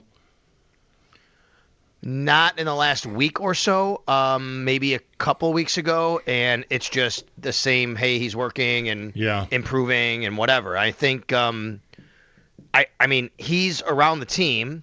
I think he's doing his own work off to the side when that happens, whenever that happens. Mm-hmm. They could activate him at any time if they'd like. I mean, there's no restriction on them saying they're going to put him on IR to return and then him being activated to the roster, except for 4 p.m. Saturday. Like, they could do it all in one shot, 4 p.m. Saturday. Mm-hmm. He could stay on IR, not practice, and all of a sudden 4 p.m. Saturday, they're like, we're activating him to the 53, or and they could do that. So you'd want him, obviously, to have some kicks in. But, I think, to me, that would seem like the next guy up, but because I don't think – it doesn't seem to me like it's something that right now he's a long ways away. I mean, what's the best educated guess? Like, he's just sort of somewhere in the back, Bass. You don't get to watch him, right? He's just not there's no real development on this. This is Hairston, basically. Hairston was – the window was open, last Wednesday, and then he's on the field. Yep. So you're right. Of course you're right. They could do that. There's just been – I don't know. I don't know whether I'm likelier to believe that Prater has just been so good that Bass is fine, but there's no reason to do anything, or that Bass is not fine, and if he were, they've needed Prater to keep going. I don't know which is really more likely. I don't know, because like you said, the thing is, we don't get to watch Tyler kick because he's not part of the team right now, right? He's on IR. Any kicking he's doing is on his own or separately, right, away from practices and the team element of it. So he could be ready to rock and roll. He could be a longer ways away. I don't get that sense necessarily. Right. Yep. Yeah, guys. There's veteran kickers around, and guys they brought in and warmed and worked out anyway. And if they have to bring somebody in for a week, they can do that, obviously, and make that change. Yeah, or longer. Who knows? Yeah. The Bears have been through multiple guys. The 49ers this year have been through multiple guys. The Colts just lost their kicker, Schrader, to IR. They bring in Michael Badgley. Changed a guy out already Atlanta made 2 moves, or 1 at least. All right. Well, anyway, so we're just clarifying because, wondering if we do find out something is really wrong with Prater tomorrow, is Tyler Bass an option, or are we out to getting guys off the street? So we don't know.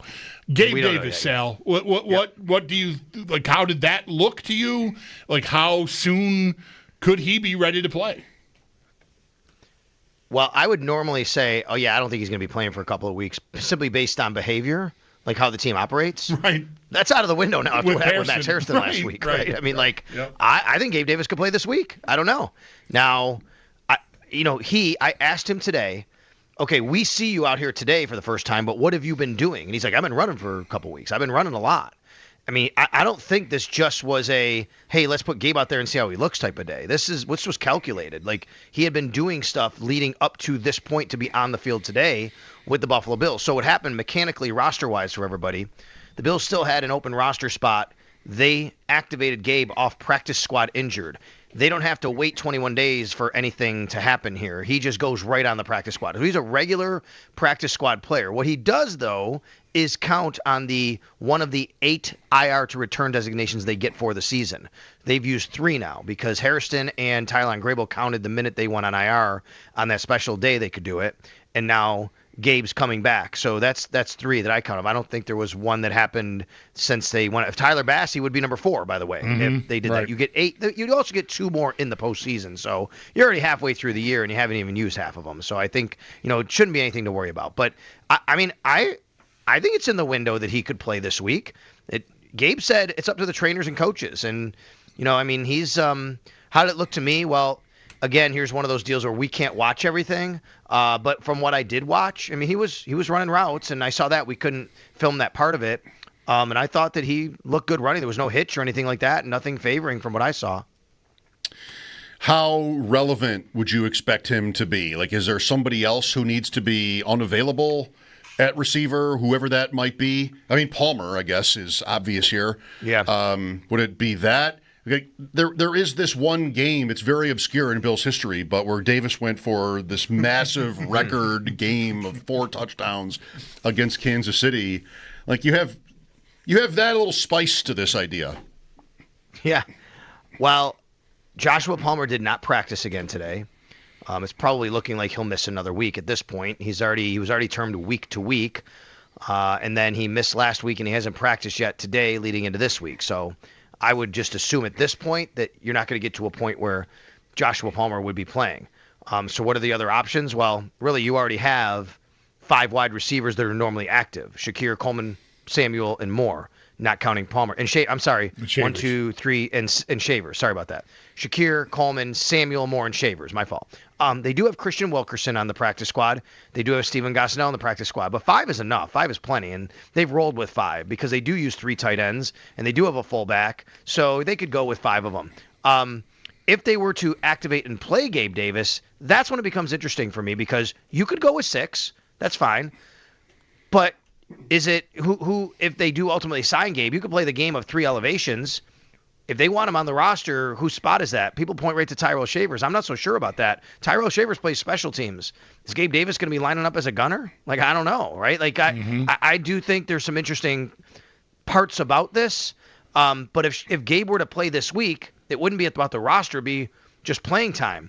And would somebody be inactive? And then you'd get to, most likely, it would be either Samuel or Moore, and I don't know which one of those, because they've played that game this year. They've taken turns, right? Yeah. Yep. Like that would be my guess too. I know Shavers is like the low man on the totem pole, so to speak. He's had the least accomplished career so far. But I'm with you. I feel like the way that they've handled it. I mean, has Shavers been inactive yet for a game? If so, it's only been one. It's always been one of Moore or Samuel. He is not. Right. And he has 101 special teams snaps this year. So he's not coming out. It's not going to be him. No, I don't think so. I don't think the other guys really make sense to be replaced, but we'll see. Defensively, Sal, so Bernard, good. Shaq Thompson, maybe not. I think Shaq should be okay just based on this. Like for me, so Sean said today he'd have a vet rest day along with Joey Bosa and Jordan Phillips. And those are listed as vet rest days. So obviously your antennas go up when you see, wait a minute, hamstring, you said vet rest. I will say, though, Shaq Thompson did media after practice. Nothing seemed wrong. Usually when guys do media, that's a pretty good indication everything's going okay. Otherwise, they're in the training room or something, right? Like, so I think that's one of those where, yeah, vet rest, but he missed a rep or 2 or whatever. And, yeah, right. So Sean McDermott said beforehand that Thompson, Phillips, and Bosa would take individual but not do teamwork.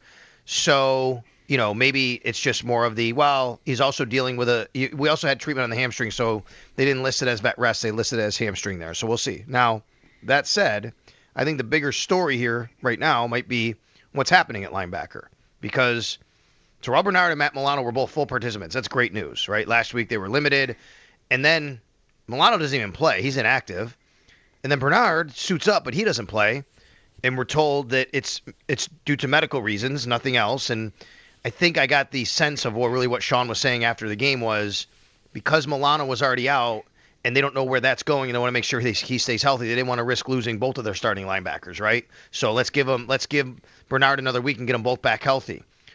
However, that said, when McDermott was asked today during the pre-practice interview and press conference about Bernard, and when he's healthy, basically, is it just, hey, you rock and roll and he's the guy? He didn't say he's our starter. What he said was Terrell sees things like a coach, and he knows things, and he's a leader out there, and all those really great things you say. He didn't specifically say, oh yeah, when he's healthy, he's the middle linebacker. Right. I want to feel like that's notable. Like they had a really good day with Williams and Thompson, and for that matter, Andreessen. You mentioned, I think, earlier in the week. Yep. How that was to start the game. Like they played more base, and so I wonder, Bernard. I feel like Bernard. There's been a lot going on up front, right? Oliver in and out, and all the at the start of the year, the rookies are playing a lot of snaps. So there's a lot of reasons to want to make excuses for Bernard, but the film breakdowns I've watched of previous games, he's missed a good amount of stuff. I don't think he's had a good year so far. Yeah, I think that this has not been the best Terrell Bernard year as either. I'll say it that way. Here's a quote from Sean today about this. When he was asked kind of this is the question before what I just gave you. The question before that was just about him coming back with Milano. And he said, we have to evaluate players going into practice and want to look at practice and take it one day at a time. Now, you could take that as the medical piece of it, or you could take it somewhere else if you want, right? Mm-hmm. Because I think that you have to start talking about that considering, A, what you just said, which is correct, Bulldog, and B, let's be honest, Shaq Thompson's been their most consistent best linebacker this year when he's been on the field. Yeah. Like, he's made plays. And I don't know. Like, I don't know if the team would outright just say, okay, well, we're moving, we're making a change here. Sometimes, as you guys know, this happens in hockey a lot, for right or wrong. You say a guy might need to kind of see things from a different angle. He might need to sit on the bench or be on the sidelines and kind of see what's going on and process, and then that helps the guy when he goes back in there, right? I don't know, and I'm not saying that that's even going on. I just think it's notable how this is all playing out right now. I mean, it's a little hot takey, but it's kind of how I feel. I think he's the same as he's always been, but without as many splash plays so far. But, that might not be how you guys feel. I don't think it is. It's not the hottest take I brought to work. Are you sitting down? Are you ready for the hottest take I brought to work? Yes. The New England game is the game of the year? That's obvious. Oh, look at this. I think that's just rock solid. Listen to this guy, Sal. Do you want that? You want to put that to Sal? We said we would. That's fine. The Patriot game is the game of the year because in Week 15, because even if the Bills go 6-0 starting Sunday until that game, they'll have to be 2 games clear of New England to feel safe. Otherwise, you lose and you're down. And that means the Patriots go 3-2. They got the Jets, the Bengals, the Giants. I mean, come on. I feel like there's almost no chance of that. Both sides happening. No, the hottest. I do want to have. I did hope to have Sal on the line for this. All right. Okay. And I do want maybe the next hour to explain it, if I can get it. Do I have to stay? I was going to ask the same thing. Click. I'll slow play it. I think Shohei Ohtani means that we are heading toward an era where lots of guys do what he does. Pitch and hit. I think the reason why we never had Ohtani before is because it would never happen. Like how many any baseball team you were ever on or that your kids were ever on had one kid or the other team had one kid that was the best at both things, hitting and pitching. But the structure of organized baseball would never have it. Like we're not trying to reinvent Babe Ruth. We're not going to try to have your your best hitter be your best pitcher. Now we've got a guy who is all that. I mean, he's clearly elite at both.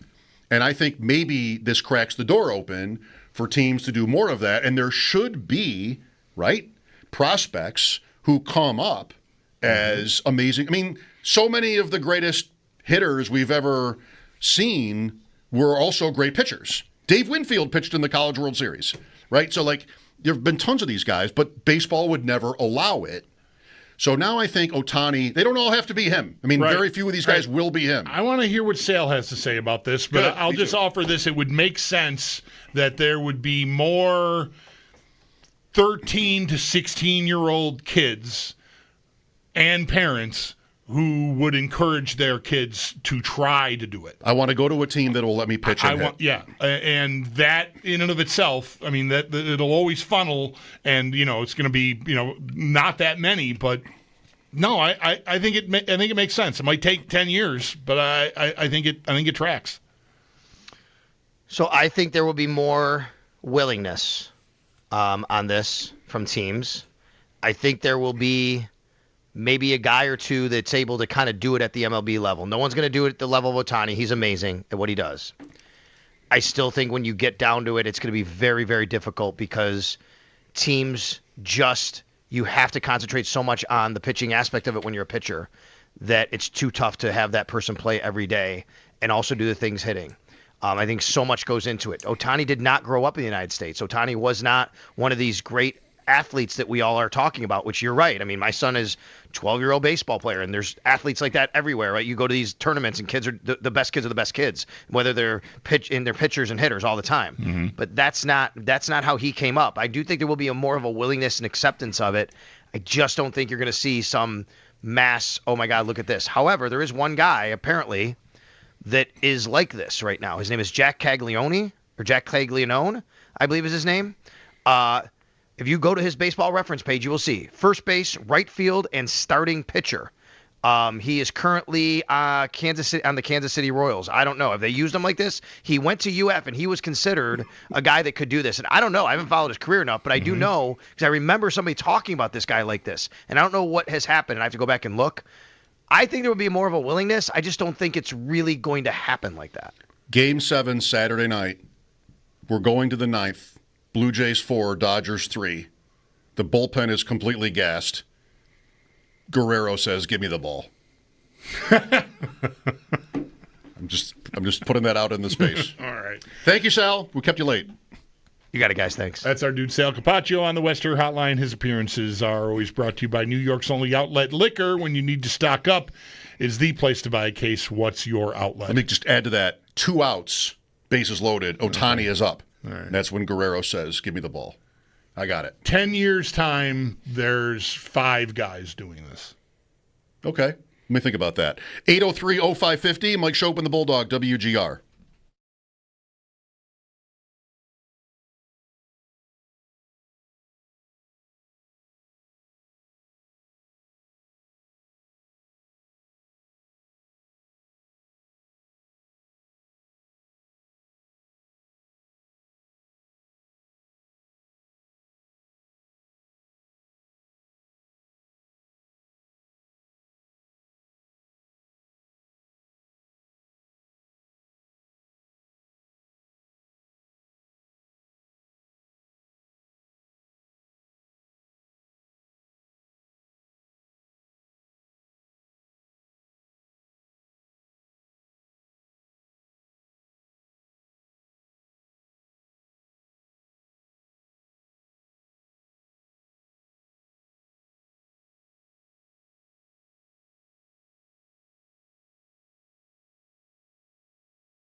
Back to work today for the Buffalo Bills. No practice for Josh Palmer, Daquan Jones, and Ray Davis. And 4 players were limited, 2 of which, though, were due to injury, those being kicker Matt Prater and linebacker Shaq Thompson.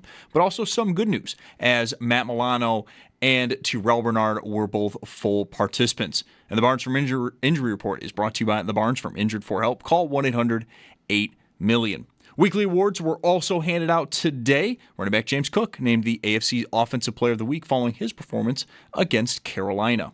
We also had trades today in the NFL. Philadelphia gets cornerback Michael Carter and a 2027 7th-round pick. And the Jets, they get wide receiver John Mechie, a 2027 6th-round pick as well. The entire NHL was in action last night. Well, tonight, just 2 teams. 1 game, 7:30, Columbus hosting Toronto. And then out west, earlier today, we found out Utah signs forward Logan Cooley to an 8-year, $80 million extension. Then just after 8, Game 5 of the World Series out in Los Angeles. The series is tied at 2 apiece. On the bump tonight, Trey Savage for Toronto and Blake Snell for the Dodgers. That's Padoc Chevrolet Sports Headlines. Padoc Chevrolet celebrating 90 years of being your hometown dealership.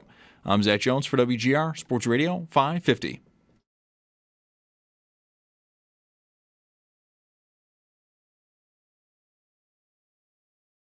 I actually think it does kind of matter because the Chiefs are looking so good right now that I think it would be really nice confidence boost for the Bills and quite frankly for the rest of the NFL if somebody could take down the Chiefs because these last few games, they've been like scary good. That sounds like Ross Tucker from our show yesterday, gearing up as we are all beginning to do for Sunday's In the Hunt Bowl between the Bills and Chiefs. Wow. 2 teams that are in the hunt. Wow. It's too early in the season for in the hunt? Oh, no.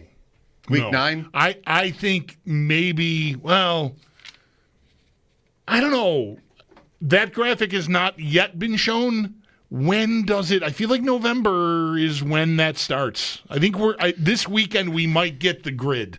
I think it'd be hilarious. So the grid, by the grid I mean here are the seeds as it stands right now. Here are the wild card teams, and here are the teams that are in the hunt. I think it's in the hunt season. I think this week I'll bet we get it. Post Halloween. Yeah. I think it's hilarious. The clocks go back. It's in the hunt season. Clocks. So that means dark at 5 o'clock. That means it'll be like almost dark at kickoff. Right. Here is what you'll get. Nance and Romo setting it up. Nance. Oh, Tony. Here we are again. These 2 great rivals. 2 surefire Hall of Fame quarterbacks. Both MVPs. Former MVPs. This is the game of the year in the NFL and has been so many times, 4 playoff meetings in 5 years, et cetera, et cetera. Tony, you know what, Jim? You're so right. This is really as good as it gets for the spectacle of the National Football League. This is it. Jim. However, neither of these teams is in first place at the moment. So here's Iron Eagle. No. What does Iron Eagle have to do? Why is he in the picture? They're stepping aside. Oh, they give the game over to Iron Eagle. We're giving the game to Iron Eagle. I'm sorry, you didn't follow. That was a good line. You just didn't get. Yeah, we're out. I love that, and I'll try to even improve on that. Here's Andrew Catalan with. It's Halloween, so Nance and Romo dress up as Andrew Catalan and I don't know. Adam Archuleta or something. Great, perfect. Like they're in costumes of lesser announcers because their teams are in second place. Right. How great is this? I mean, what show gives you this? Yesterday I said that, by the way, about we were analyzing the schedule and flexes, and Sneaky Joe took exception because it's like, what do you mean? I did 5 minutes today on the Patriots-Bills game being flexed. Like, okay, well, we're not the only show. Maybe we're the only station. So Nance and Romo show up in costume as other CBS announcers because the game is between 2 second-place teams. Right. But, we're on the same page here. Nance goes, however, this year is different because while we might be eventually looking at these teams as potential 1 and 2 seeds, right now they're 5 and 6. Tony, and of course he agrees and just says the same things. Mm-hmm. That's what's going to happen. I love your idea. I just don't see it. No, of course not. I just don't see it. I jumped a couple spaces on the board. You were laying out a scenario here, and I went to the kill shot right away. Yeah. You sort of commandeered my thought. I'm sorry. I should not have done that. Clips of Game 7 of the World Series from the night before, interspersed in the broadcast as well, right up the road. Guys, you don't even know. Bills ownership. Bills owners, Vince Carter and Josie Altidore, celebrating with the Blue Jays. And more thing. We just gave people at least 3 things, real things, to look forward to that they weren't ever thinking about. The fact that it'll be dark out. The fact that it will be on the heels of the World Series, assuming, it's definitely going back to Toronto. And also this back and forth that I feel like is just sort of already written. AI writes it. And they're open to this game is great matchup. But, yes, let's go. And the Bills have won the toss and elected to defer. And kicking off for them will be who? So much drama. I meant to go look at waivers on FFPC. Like, there's all the kickers. And, I don't even know sometimes. So guys that aren't even on teams are out there. Yeah, right. Yeah, like that. It's very possibly someone like that if Prater isn't right and Bass isn't right. But, we covered this with Sal. Which is likelier?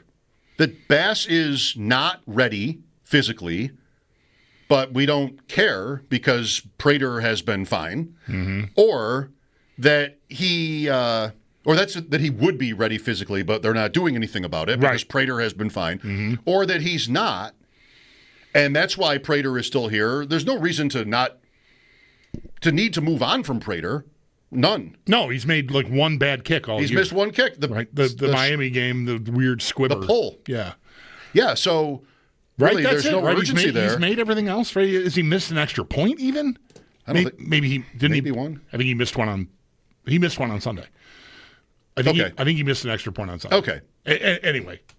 Well, they might be waiting for something. I'm not saying this to be sinister or anything. Now I'm not sure about that. But anyway, whatever. He's 12 for 13 on field goals, 21 for 22 on extra points. Okay. And out of 42 kickoffs, there have been kickbacks. Out of 42 kickoffs, there have been 5 touchbacks. Sounds perfect. And touchbacks are bad. Touchbacks are bad. You don't want touchbacks. Yeah, he's been landing the ball pretty consistently around the 3-yard line. And I assume directionally doing what they want him to do. So there's no educated guess here, is there, on Bass? Like where that is? I don't know. Yeah. It would make sense to me that if nobody's going to ask us about him, we're not going to volunteer any information about him because it would be a thing. If he's fine and they haven't put him back in and Prater misses a big kick, then they look bad. So as long as no one's asking me, I'm not going to volunteer any information on it. I want to say, given how the summer went, I don't know. I guess he could have some sort of chronic condition that just is not getting any better and got worse when he tried to work his way through it or something. But it's been almost 2 months. It's been more than that. I'd be really surprised if he's not okay. And if Prater can't go, that there's your alternative. But I don't know that. Who knows? But you follow me? I think it makes sense for them not to say anything if not pressed on it because you could look. He's got a big contract. You want to have confidence in your guys and all that sort of stuff. He made a 60-yarder to win a game last year for them. So if he's healthy and you don't use him and Prater misses something, then you're going to look bad. So I think you wait until you need him, assuming he's healthy. And if you need him, hopefully he is. But again, I don't know. I'm just guessing. I'm sure if asked, Sean McDermott would probably say he's trending in the right direction. But there's no – because why isn't anybody ever trending in the right direction? That's what all the coaches say. I don't know that I'm trending in the right direction anymore. Well, look, if you sprained your knee – and then it was 2 days later, I would be. You'd be described as trending in the right direction. You would not be trending in the wrong direction. But overall, yeah, we're all trending in the wrong direction. I'm making a bigger point. Once you're born, you're right. I mean, sure. You're kind of all trending in the wrong direction. There's nothing more than being alive out there. It's just, death is out there. How do we get here? So we know what Vance and Romo are going to say. We know what Sean McDermott says. There's things we don't know, probably. The Bills, they've already been through 3 punters this year. And they could be soon on at least their second kicker, and maybe it's someone else. If Prater is hurt, and then you get to Bass too, you could have 3 or more of each this season. And somehow the field goal operation has continued to run smoothly with 3 different holders. Yeah, it's like it's not that hard. It's going fine. When does anybody ever miss one? Like a hold? Once in a while you see it, but I feel like this is another one of the many things in sports that everybody is just super good at now. Mm-hmm. When do you ever see a bad snap? That happens. High, you really work to get it down. But sure, yes, but it happens. Yeah, but it's pretty rare. It's the Reed Fergusons of the world that I think have made the field goal operation so good. The snaps are all really good. Yeah, they're all just perfect at it now. Kind of boring. I think about this point watching the World Series and how they bring in. Imagine this. I mean, I pitched in school, nothing serious. I just marvel at it. They bring in pitcher after pitcher after pitcher. And they walk up there and just fire 97-mile-an-hour pellets on the black. There's nothing. I'm in the World Series. How I would obsess over, so many people are watching me right now. What if I missed? Yeah, these guys, one after another, just an endless supply of pitchers, pretty much on every team, who show up and just nail it. They'll get hit sometimes, but it's not like they're throwing behind the batter's back or anything, like they're just wild. No, they're just like right there. And the umpire, the standards are out of control for the umpires because now we've got that box and every miss is scrutinized. How often are there misses? Some. But, how good a job do they do? Like, it's just almost always, is it right? The pitch is perfect, the call is perfect, and then it's up to the batter to, do something with it. But so all over sports, everybody is just so good. It's crazy. Yeah. Long snappers, holders, pitchers, umpires. Utility infielders. No, it doesn't really work. Edman lets one go under his glove in Game 3. My goodness, I didn't even know that was possible anymore for a fielder to miss a ball. When does that ever happen? When did they ever miss a ball? It did. It's like what used to be some heroic, well, I got a pitcher now who also is the best hitter in the game and the best pitcher. I've got that now, so that's not something we used to have. But what used to be some insane accomplishment, which is now sort of par for the course, back then, they'd miss all the time. There'd be errors, Mm-hmm. Now it's like rare. Am I anywhere on this? Is this interesting? Am I making an interesting point? Is it true? Does it strike you how good at everything everybody is now at sports? How easy it looks? It doesn't make it more interesting to watch, or does it? When is there ever an error? Rare. One a game? Mistakes are good. Mistakes are interesting, yes. Yeah. Yeah. Okay. Everybody's too good. Everybody's too good. That's the bottom line. Sorry, I'm still really bummed out about the point I made earlier about how I'm going the wrong way. I feel I'm carrying the weight of that. I didn't put that in your head. No, I know. It was me. I just go did back it. I don't know. I want to get back to the Iron Eagle joke. Yes, I was going to say that. Go back to the gem where the announcers step out of the box. Those were good Catalan times. is there. The Iron Eagle joke was such fun times. Spiro Ditas actually gets the game. It's like 8 minutes ago. Yeah, that's what you should do. Yeah. Mike Schopp and the Bulldog here. This is WGR.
Welcome back. Our chat with Mike Giardi coming up.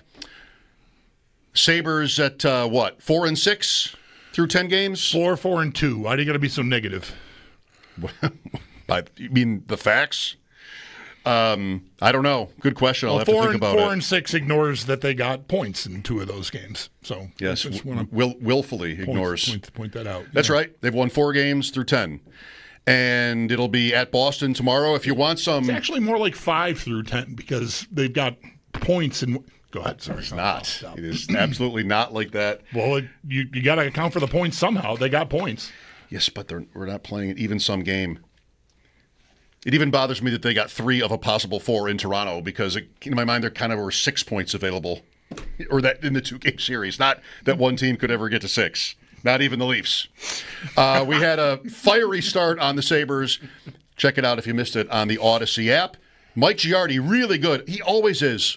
On the Patriots, on the Bills, on the AFC. We'll have that for you next here on WGR.